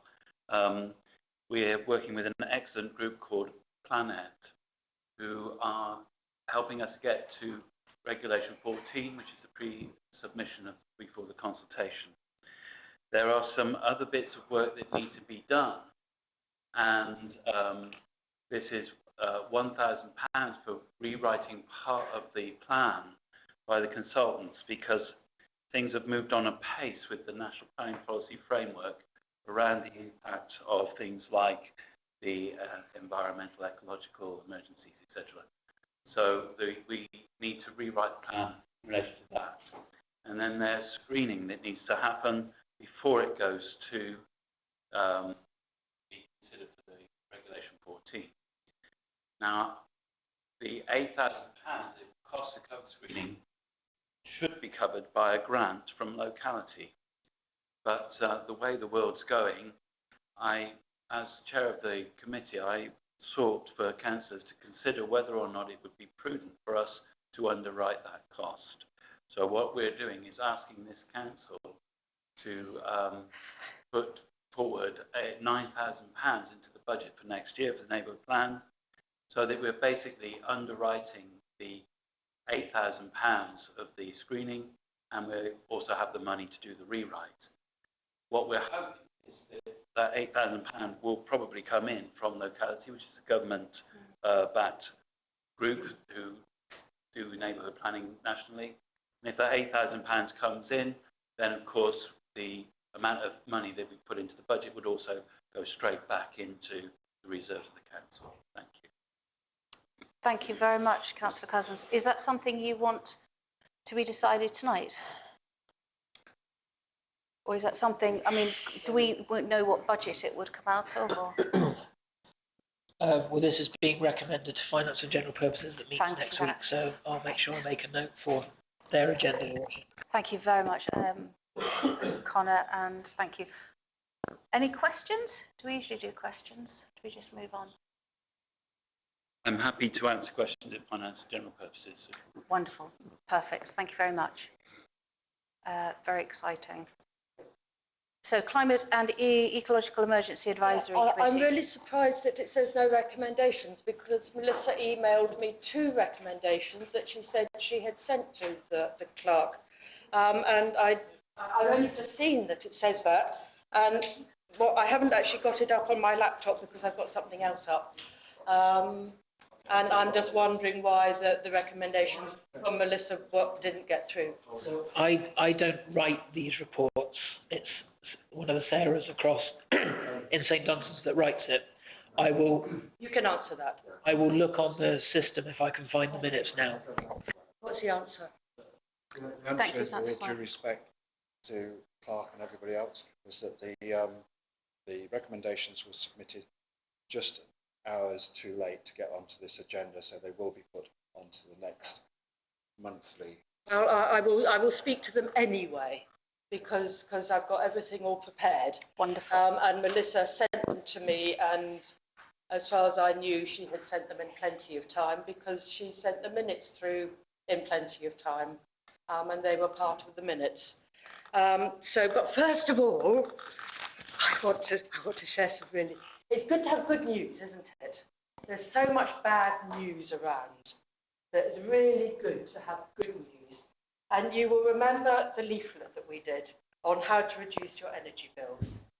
And I thank all the councillors here who undertook to distribute those leaflets, because it was quite a job. We got 18 people and we got 4,000 leaflets distributed, although apparently Wells Road has not been done yet, according to Terry, who would like his leaflet. However, since then, from Anne Dement of South, that's Somerset local council people who do our training programmes, she writes to Melissa. She's been asked to contact about the leaflet that we created as it came up in our conversations at our Carbon Literacy Action Day event yesterday. We're supporting town and parish councils to implement the pledges that they made in their Carbon Literacy Trust accredited training, and communicating better ways to be more energy conscious was something that other councils were interested in. Would it be possible for me to share your leaflet as an example, and perhaps develop a template that councils could adapt to spread similar messages to their communities, please? I feel so proud of us. This is all of Somerset local councils are going to be given our leaflet as a template on the best way to communicate. Perfect. I just feel so happy. And what she's written to go on the sharing the good stuff page to inspire other councils is Glastonbury Town Council Climate and Ecological Advisory Committee produced a leaflet for residents on how to reduce your energy bills, packed with tips and useful contacts to support energy saving and help with bills. The work was led by, she mentions me, and a local designer. She doesn't mention Aisha by name. The printing was funded by a local solar installer and the leaflets were distributed by volunteers. So that's going out to all the local councils. And I just wanted to go, yes, well done, Glastonbury, well done, everybody who put in the work. Let me carry on, please, a moment, Terry. So now I've received something from Street Parish Council, and Councillor Laura Wolf has introduced a member's motion for Street Parish Council to consider the Glastonbury Town Council and Sunlit Solar Community Energy leaflet, How to Reduce Your Energy Bills. Laura has advised that SEAC and GTC have kindly offered for Street Parish Council to use the leaflet, and Sunlit Solar will be happy to pay for the cost of printing. That's for Street as well as for Glastonbury. Wow. The Parish Council resolved to go ahead with this kind offer and get 6,500 leaflets printed, and to include supported by Street Parish Council and with their logo, and thanks to us. Do I please have this council's permission for Street Parish Council to use our Reduce Your Energy Bills leaflet? Everyone say aye. Fantastic. All in favour, say aye. Aye. Fantastic. Well, I think a round of applause. Thank you so much, everyone. I do want to ask, though, how are they having theirs delivered? I abstain because of Street Parish Council. Thank you. That's really fine, thank you. She doesn't mention that, but what I have done is I've told them to get in touch with St Andrew's Press with regard to printing, because of course they've already got it, but they're going to want to add the Street Parish logo to what, so I'm leaving that with St Andrew's Press. I've asked them to then send the revised copy to me so that I can share it with you so that we can approve it. But we've given them permission to go ahead, so now then it will be the approval. And then, well, I can ask them how will they distribute it. No, that's I'm fine. not going to organise that, because organising 4,000 was enough for me. Yeah, no, it would, yeah. No, but I thought you'd like that really good news. Thank you so much, Serena. Really happy about it. See, we can make our mark. Yes, Councillor Osborne. That is well advertised, maybe a press release. You can put it in the press releases later, thank you. Yep, no, that's a really good. Terry, you wanted to say something? No, you said it. I said it. Brilliant. Good. Okay, so the other thing from the SEAC, which is not a recommendation, by the way, I'll come to that in a moment, was about the Glastonbury Cup. Now, we discussed it, and Paul and Laura Wolfers and Laura Sorensen were going to get together to create a task and finish group working with somebody called Louis from Wales, who already uses circular reusable cups made from recycled material. And the idea was to have the Glastonbury logo on one side, the Street logo on the other, and for it to be a whole thing between Glastonbury and Street. Do you want to speak to that, Paul? Yes. Thank you very much. I had a meeting, as Serena says, with Laura Sorensen and Laura Wolfers from Street. And basically, there was going to be some further investigation work carried out with regards to the meeting with Louis, because they needed to work out, there were various different options as to the material used in the cups. So waiting to understand what the outcome of that is. Perfect. Oh, God, sorry. Okay.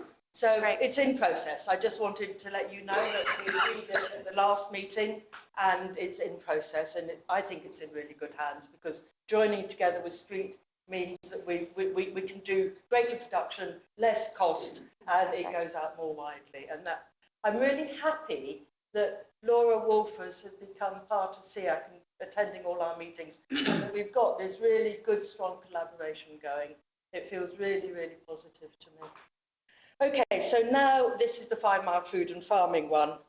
So you will remember, I hope, that Joe Joseph took the UN Agroecology Programme and created what we call the 5 Mile Food and Farming, where for 5 months we had 5 projects in the 5 Mile area around Glastonbury following the UN Agroecology Programme.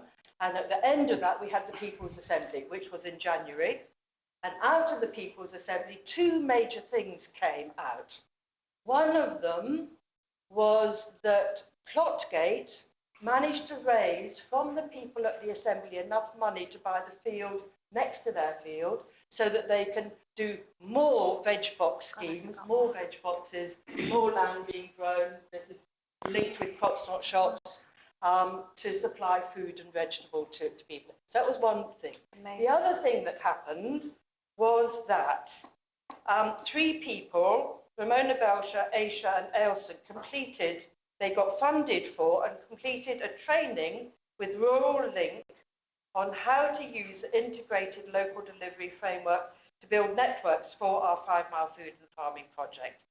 And Joseph and Melissa have joined them in setting up a management team working together with what's called FWAG, which is Farming Wildlife Advisory Group.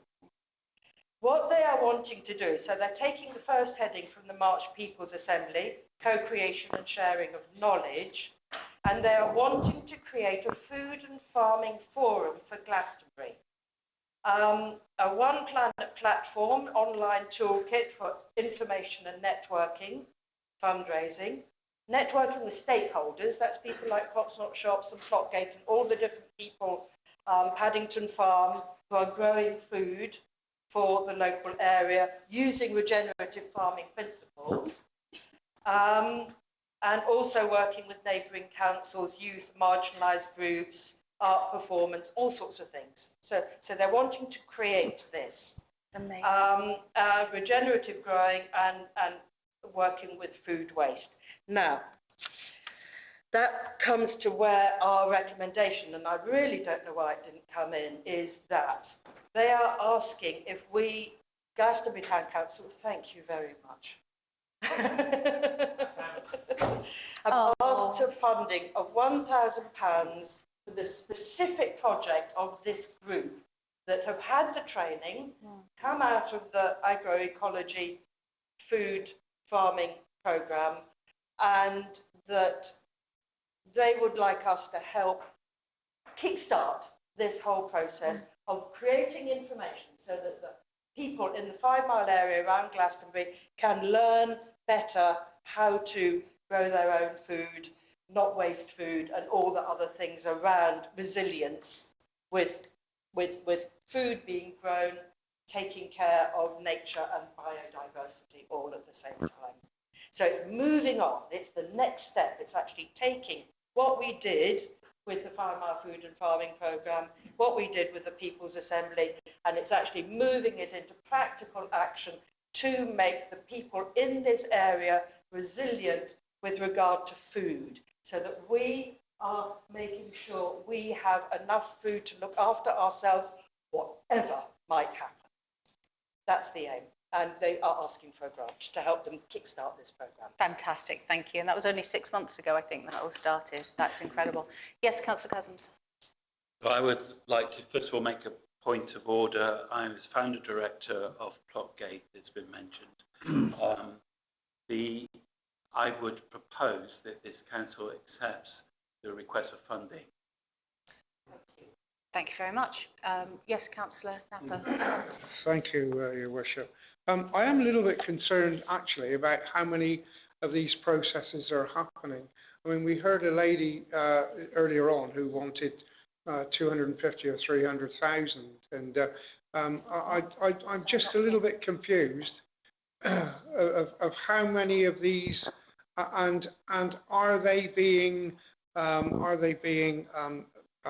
monitored? That's a good word. Managed, yes. Because I think that I think that some things may go a little bit haywire. I'm not sure. Anyway, that's my concern. Thank you very much, Councillor Napper. Ian, did you have your hand up? I think maybe I did. I think I did.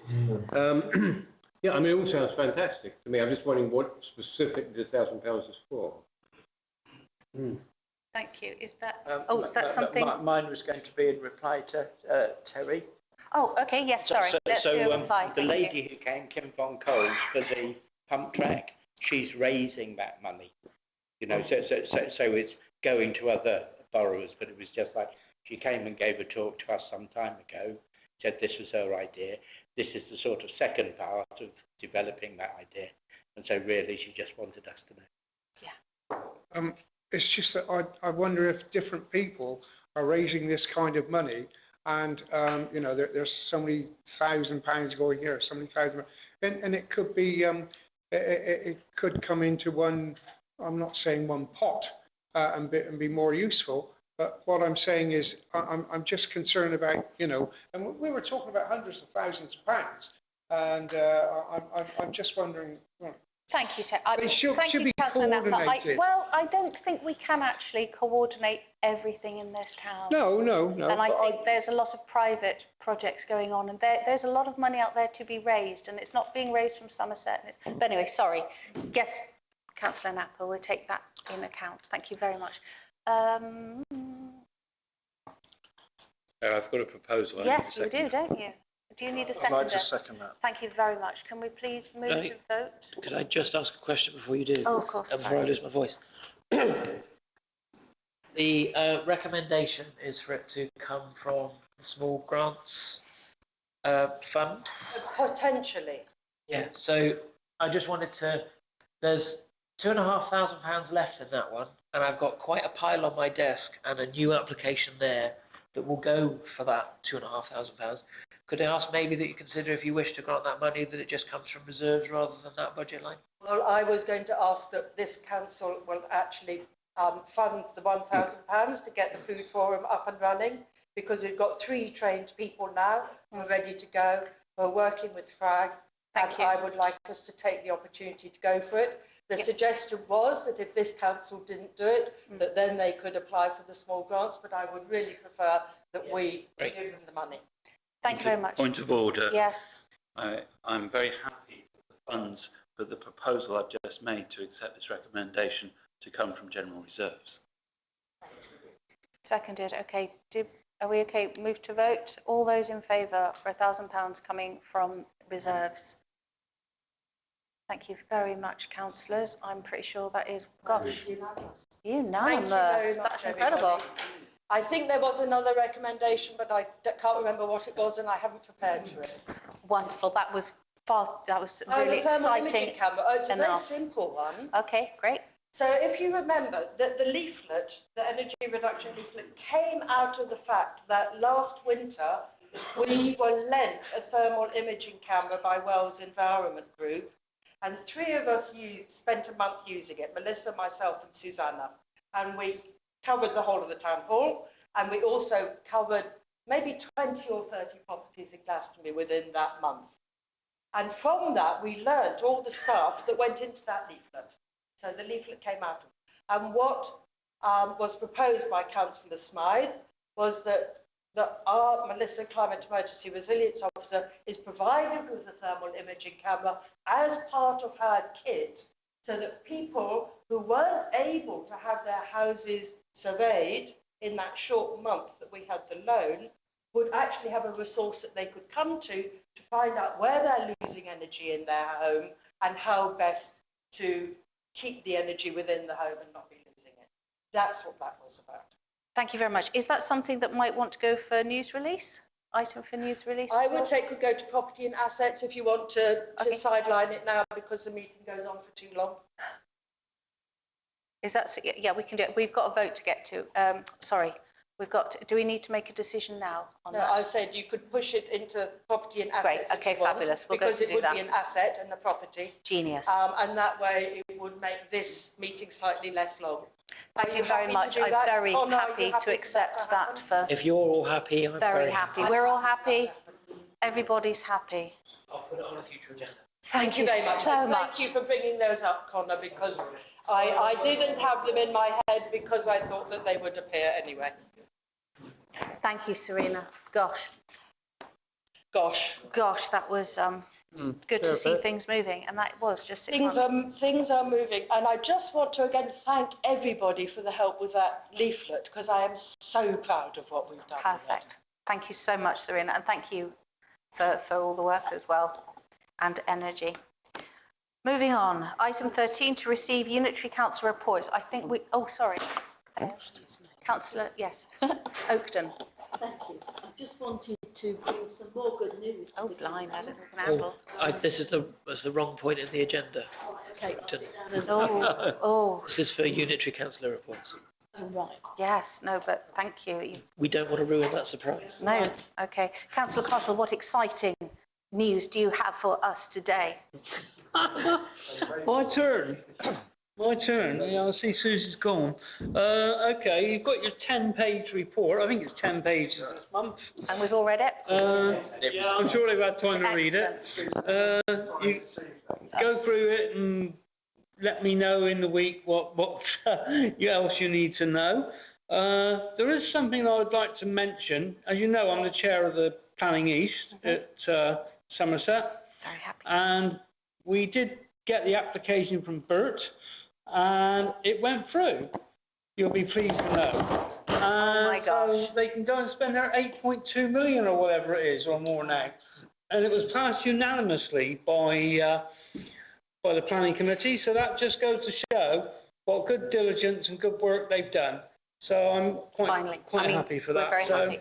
Hear, hear. I thought that was a good thing to come through. And yes, as we know, there's lots of issues and lots of meetings and things going on around the Somerset County.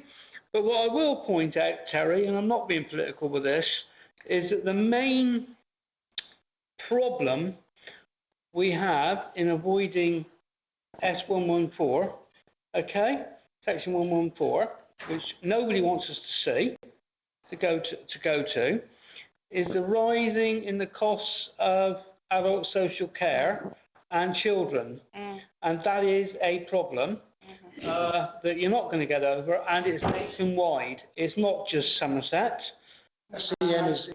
It's serious, because the government needs to step in and do some paying. They need to be taking responsibility for that rather than giving it to others. So it's causing lots of problems, but we're going to get over it, and we're not going to get it, because if you were to go to a section 114, your council tax would go up to a minimum of 15%, okay, and all your services will be stripped away except for the statutory ones, and it has to change. We can't really allow that, and if we can it's just not. It won't be good. It'll be bad for everybody concerned. And the commissioners who come in will take a nice big chunk. Okay, that's that. I can see Lily wants to have a thing, and I think I know what it's going to be about. So carry on, Lily. Would you? Yes. Yeah, I'm amazed that you know what I'm going to say. I go into a lot of care homes. You did put something online about care homes. And I know that a lot of people in local care homes who should be self-funding are at the present time being paid for by the county. And I don't know if you're aware of that. It's because your finance department are not actually following up the assets of people who are being taken into care homes. So, okay, thank you. Finished. Okay, carry on. Sorry, I really find your attitude very patronising and misogynistic. It's really fun. Please, councillors, if we can just conduct ourselves. And also, this is something you've already written to Councillor Foster It was on a about. Facebook post on Rant and Rave. I don't actually consider that. Right. No, that is not a platform. I have brought it up, of course. No, that's really fine. It is a really interesting point. It's actually a really serious issue. Thank you. Because most people, a lot of people I'm encountering just at work, finding and care homes not being paid the full amount that they are charging. There's the counties are refusing to pay as the prices go up. But that is not the entire reason, obviously, for the rise in adult social care. But I think perhaps you should take it seriously and try not to be so misogynistic. Okay, thank you. Right, I regard that as an insult for a start, which is not. I would expect that. But where I will go to, and what I will say, is that everybody pays what they have to. I've been through this system in the last few years, so I understand it very well. And I think that is a real nerve. And you're saying that there are people who've got some assets that should be taken away from them to pay. I'm really sorry. May I please intervene here? And may I just please request that you finish your carry on I'm finished with your report. I'm finished because and let's say that is another incredibly hard issue for an awful lot of people here.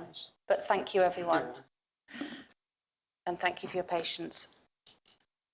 Thank you, Councillor Cottle, for your report. And we will read the 10-page document, and any questions, please fill them in. And I see we've lost Councillor Susie Hart. Yes, Councillor White. Yes, as I said at the beginning, thank you very much indeed for your report. I did read it at 4:45 this evening. Well done, Mike. Of course you did. Thank you, Councillor White. Yes, Councillor... Oh, no, Connor. Sorry, just to say that Councillor Hart has forwarded me her December update. Thank you. And she gives her apologies for having to leave early, but I'll circulate Councillor Hart's December update around to councillors, and I'd encourage you, if you have questions, to follow up with Councillor Hart over email. Yes, please. Thank you so much, councillors. Thank you. Right, we are very nearing the end of our meeting. Oh, okay. So, Margaret. Oh, you're 16. Oh, I'm sorry, you're not 14. Okay. Okay, 14? 14, Thank yes. you. Is it exciting? Thoughts from outside bodies, town deal. Not a huge amount to say. Councillor Cottle's just said the wonderful news about Bailey's building getting its planning permission, so they can now spend all of their money. The farm, as you know, that's had its planning permission. They've learnt very well in the recent weather where the damp patches are. Wow, oh yes, of course. And so now, when it dries out a bit, they know what to plant in those areas. So like dogwood, black poplar, all the stuff like that. Willow. So they're quite content. Dunstan House, we're going really, really well. We've had 7 design meetings for it. And the team that Dallas have built are extraordinary. You know, it's like a sort of high-tech meeting, and they're all talking about this and that and all. But what's coming out of it is the whole team is very, very enthusiastic. And so we think, touch wood, that project next door is probably going to be the best of the town deal. Of course it is, yes. Because it's ours. Thank you very much, Councillor White. And no, the town deal is chugging on a pace. Thank you. Do we have any more representatives from outside bodies? Yes, thank you, Councillor. So, representative to SALC, I attended with Councillor Smythe the AGM of SALC, and it was very informative. The guest speaker was Bill Revens from the County Council, Somerset Council, and also the amazing Liz Leisham, who is, I think, the greatest councillor I've ever had the experience to work with, and we're really lucky to have her, particularly in these difficult times. And I would reiterate that it was explained to us how this emergency, financial emergency, has come about. And as Councillor Cotton said, and this was talked about at length itself, the increase in the price for the people who are adults who are in care has gone up more than doubled, and it's absolutely crippling Somerset, who of course had a budget related to have that amount of money. But this is, as Councillor Cotton said, something that's happening across the country. There was a very interesting presentation too by the quite amazing clerk, not quite as amazing as our clerk, but quite amazing clerk from Bridgewater, who was giving a demonstration of how we as successful parishes and parishes could help and aid the situation. And I think that there's a lot of good work going on around in the larger parishes around how we might be able to support the Somerset Council in this. But we are, as a county, we are in a bit of a fix, that is for sure. And I think I would echo Councillor Cotter's statement that no one wants to see Section 114 coming in. And the more that we can do together as parishes around Somerset, the better. I was minded of a previous AGM that I attended, and there was a different leader of the County Council, David Fothergill. And I actually suggested to David Fothergill at that meeting, when also there were problems with being able to do all of the delivery of all the services, that perhaps the parishes could group together and raise money through the precept to support the delivery of the services required for the county, to which David Fothergill said, I don't believe in putting up the council tax. And I think that's why we're in the fix we're in. Okay, enough of that. Thank you very much. Different times. Thank you very much, Councillor Cousins.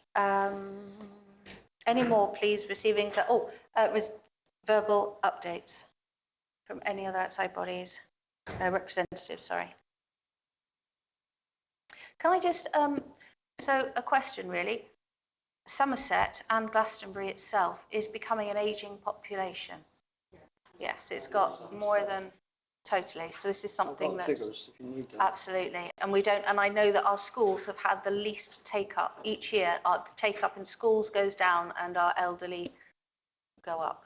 If you know what I mean. I remember hearing a report that Glastonbury had the highest number of 80s and over of any other town in Somerset. Wow. I can't quite believe it, but that was what the report said. Very interesting. I think a lot of people move here from the southeast because property here is relatively cheap.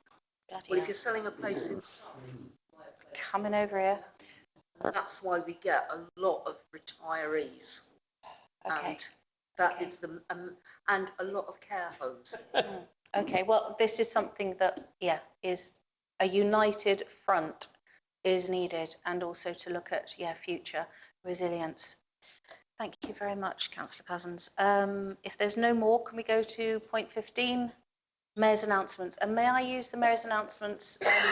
Councillor Cousins, would you like to announce the film, please? Thank you, Worship. Well, as I hope councillors know, on Wednesday the 20th of December at 6:30 doors, 7:30 film screening of Avalon the Heart. If you haven't seen the film, it's well worth coming to see.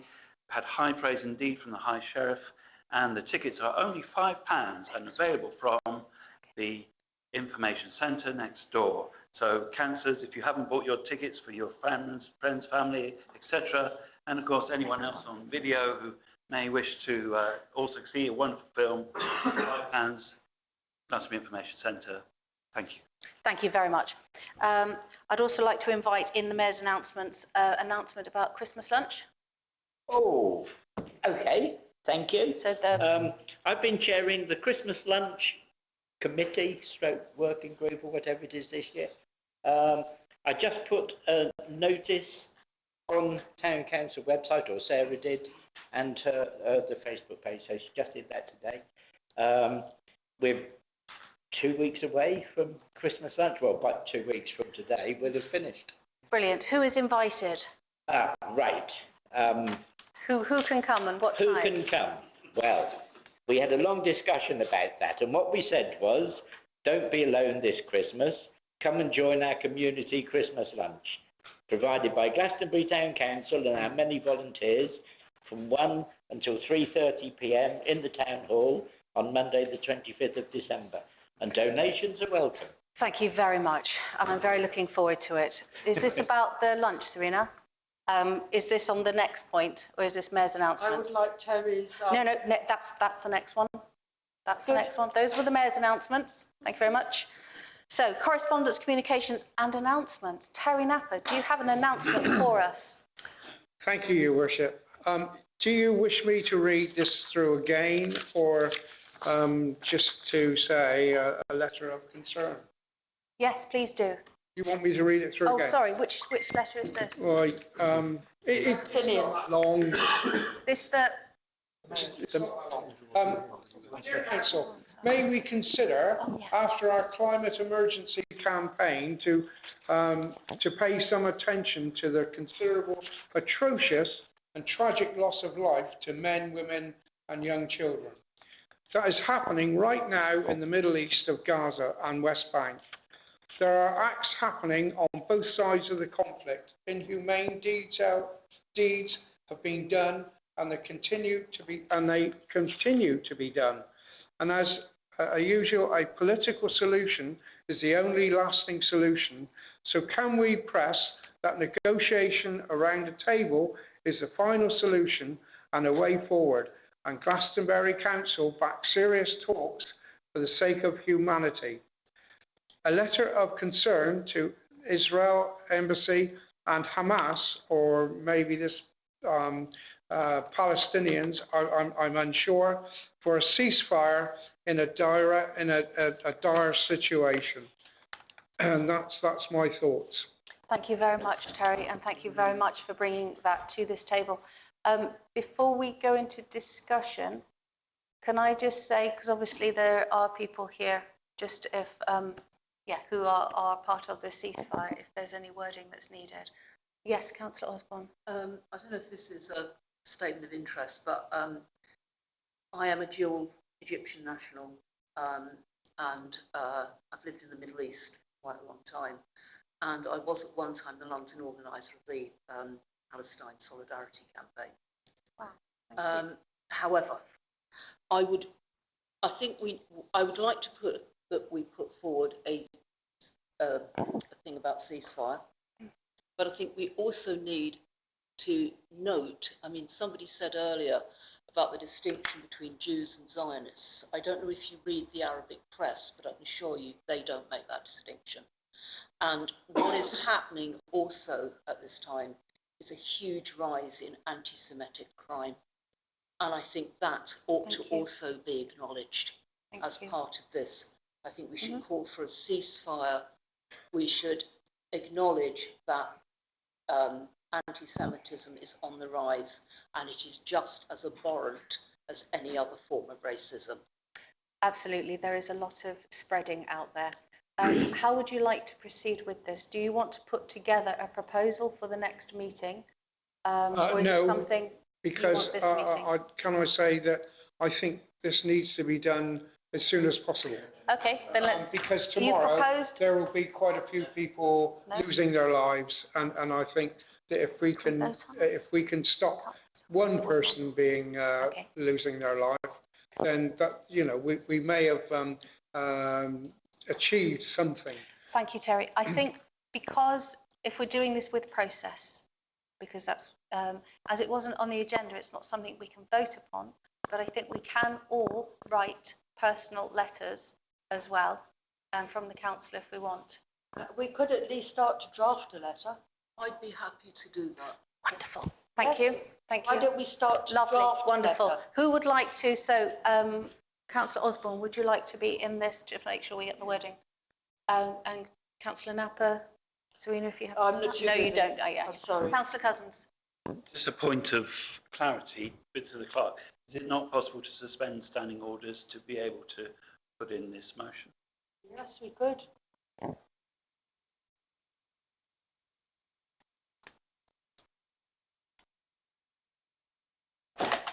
Now you get my. You might. Get the file out. I would have rather it had come when I was setting the agenda, but you know.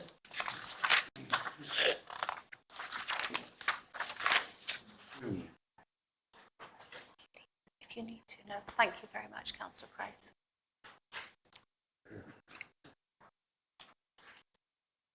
Oh, sorry. Yes, Councillor Cook.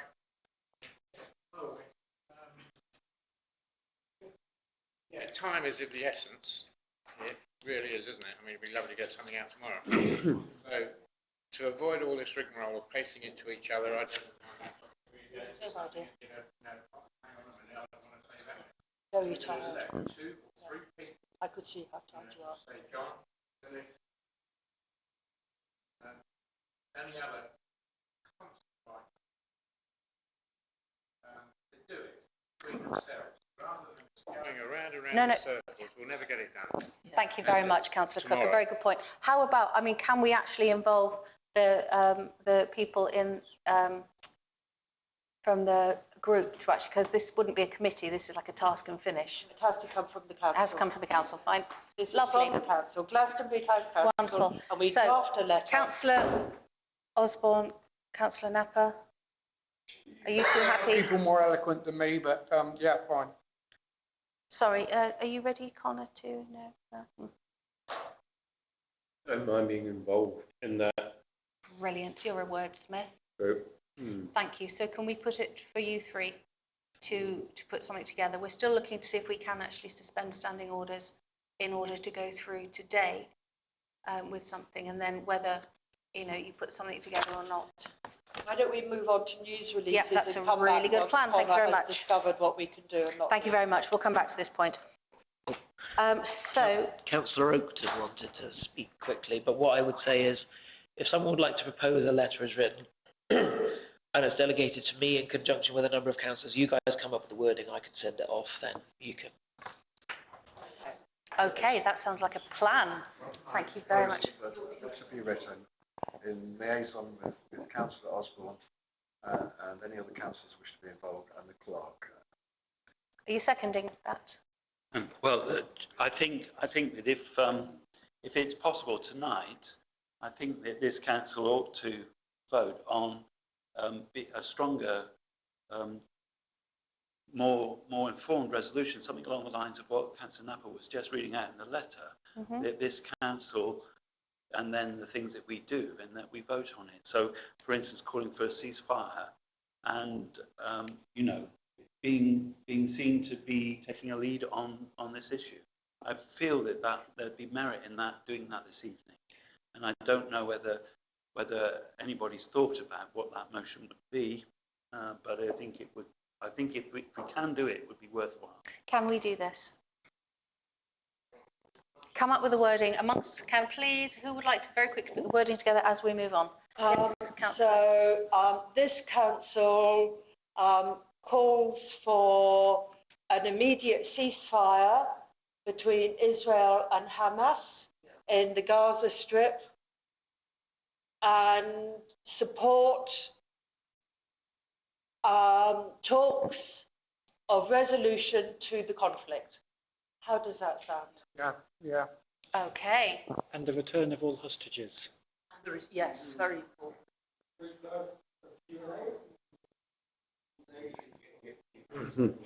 Hey, humanitarian aid. Endeavour to save lives is okay. So that is my yes. Okay, yeah. So with the blooming houses, and abhors the increase in the rise of anti-Semitic crime. Let's see what we've got, and then we can deal with what happens because of it. Sorry, Connor, did you manage to? I can't write that quickly. What I got was, this council calls for an immediate ceasefire between Israel and Hamas in the Gaza Strip and supports talks to solve the conflict and allow the free flow of, and that's as far as humanitarian aid. Humanitarian aid. Of all hostages. Didn't Terry also mention the West Bank? West Bank. Yeah, the West Bank is involved. Yeah. Unless we've agreed on it. Okay. I don't know. It's been dragged into it. Let's stick to Gaza. How about and beyond? And beyond. Yep. Yes, and okay, beyond. great. And beyond.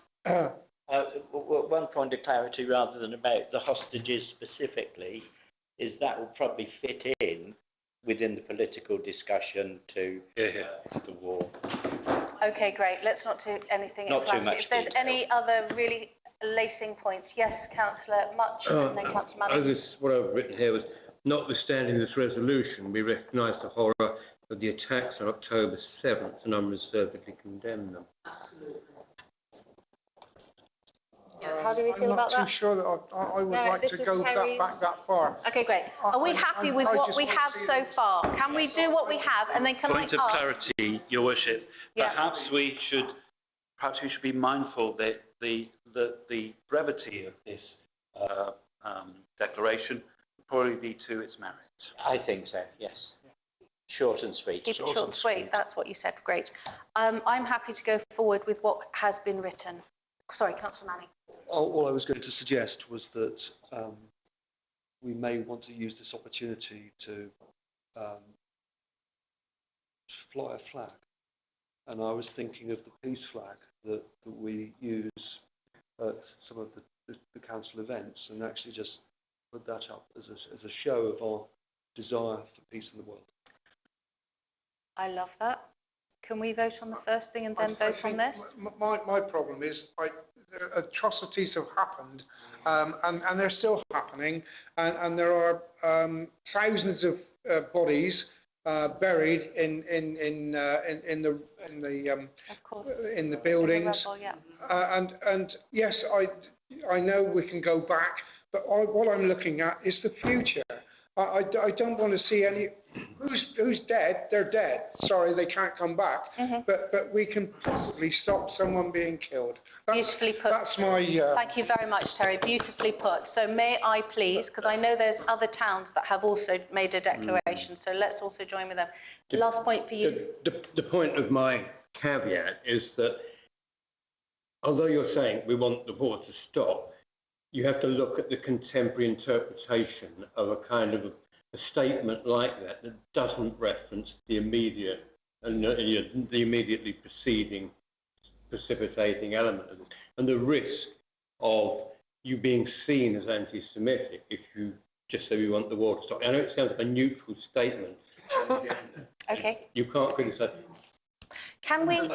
Yes. Given the context, people will think it's a little bit anti-Semitic because they will want to think that. Yeah, I hear you. Neutrality empowers the aggressor. Neutrality empowers the aggressor. Thank you. Can we keep it? Sorry, people. No, that's enough. We're not going to get. Yeah, let's just get the word. So, can we please, before Connor absolutely loses his hair, can we please? Could you? We're going to vote on the first bit, okay, and then we're going to see if the caveat as well. Okay, please. I'm so sorry, Connor. One last time. Listen.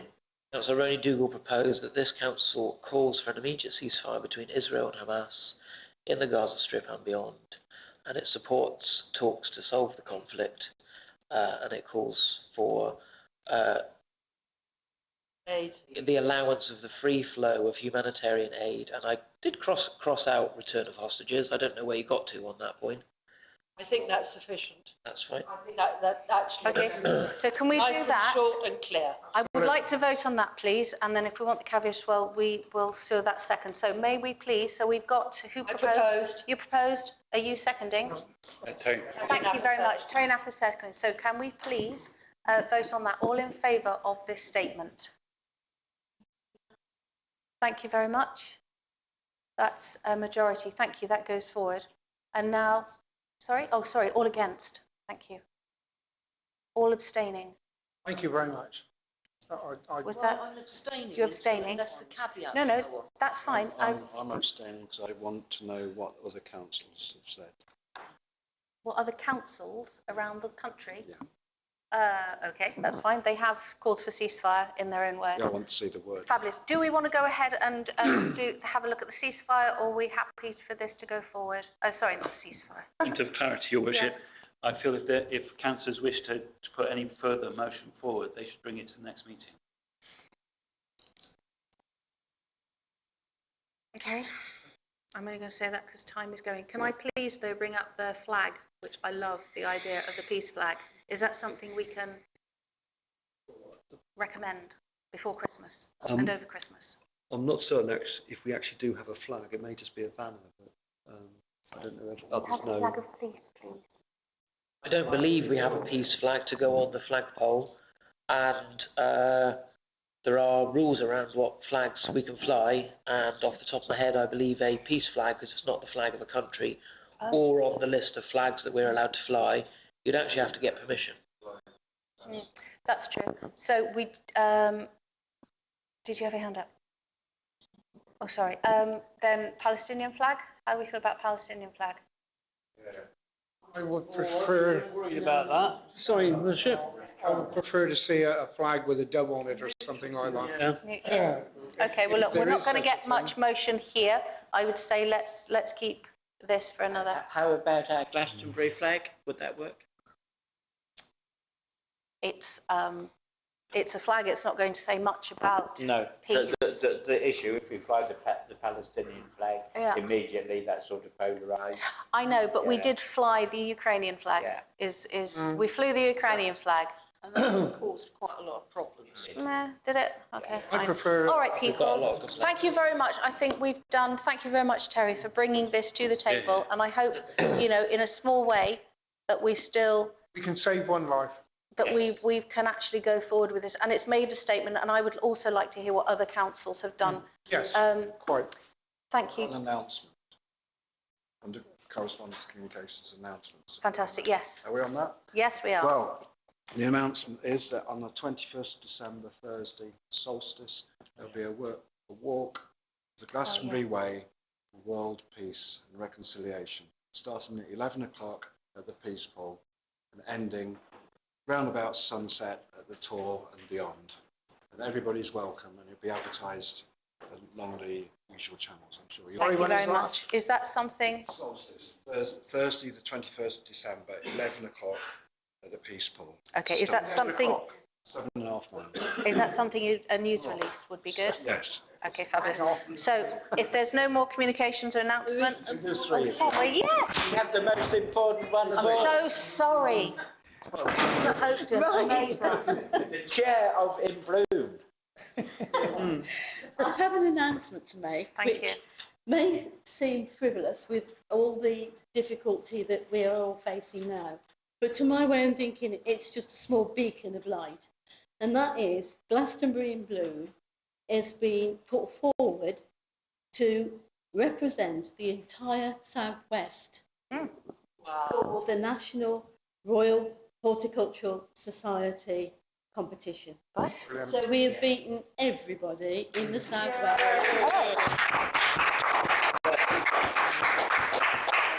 Wow, truly. We're looking to do better, and we will do better, because I think we've got a good chance of winning it. Okay. So that is Britain in Bloom, and we are right up there, our little town of Glastonbury. And, you know, and all the goodwill and the sheer hard work that the local people put into this, because it is the local people, you know, we really need to celebrate that. So I'm very proud of everybody. I'm incredibly proud of Sarah Marks, who has really worked so hard at this. But here we are. We are right in the frame now. So right, big and loud, Glastonbury. Fabulous. Glastonbury truly does flourish. Thank you. And thank you very much for all your hard work, Margaret. We are very proud of you in the work you've done. Thank you. Congratulations. I think that should go into a news release. Yes, that's a very good plan. Yep, that's definitely a news release. Well, Worship, And we have the leaflet in the news release. Yep, the leaflets. Yep, I've got that written down. Worship, I think that we should record a formal vote of thanks to Margaret and the Glastonbury and Bloom team and all the volunteers. Perfect. May we record, please? Thank you very much. Oh, that was exciting. I'm sorry, this has been a really exciting meeting.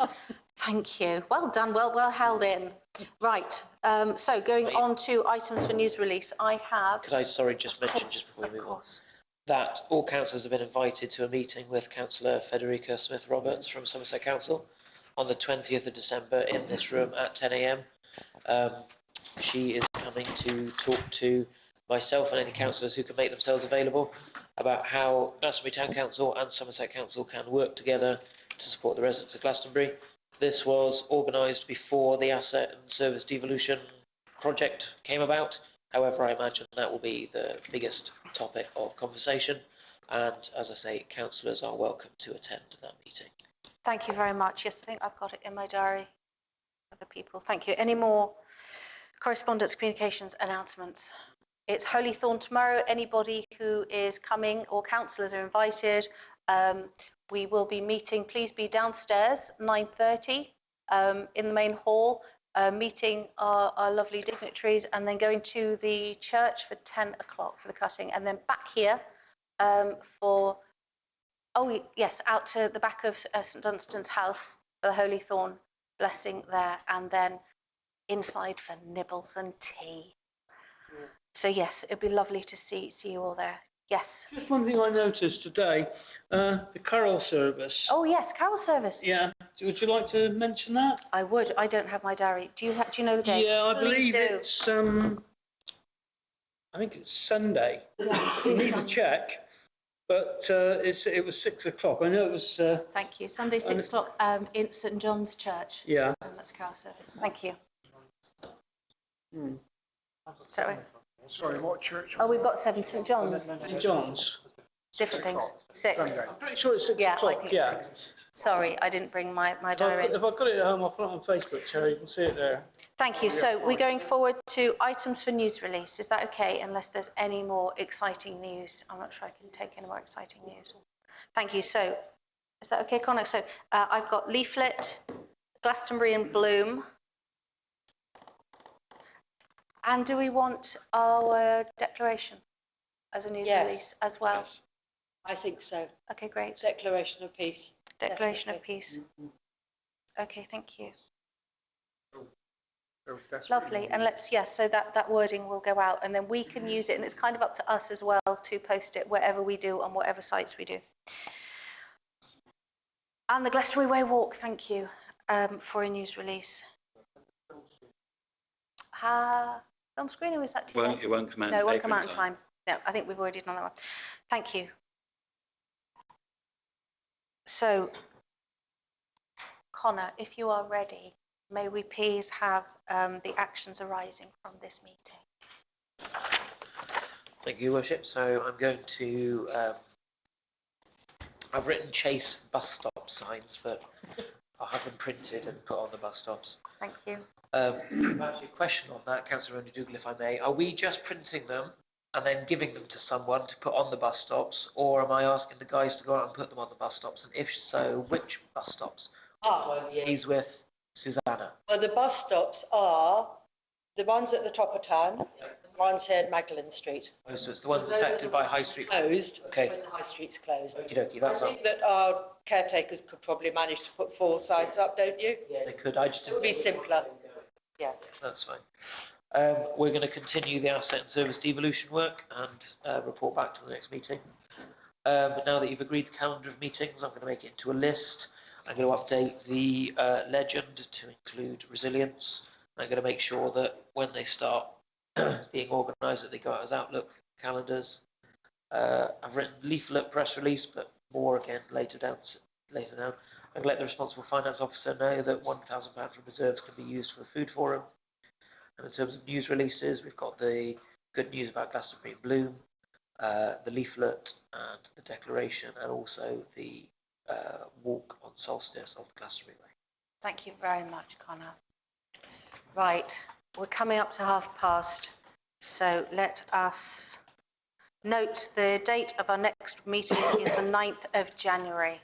So may I please declare this meeting closed, and for everyone, if we don't see you, have a very nice rest over Christmas. Thank you.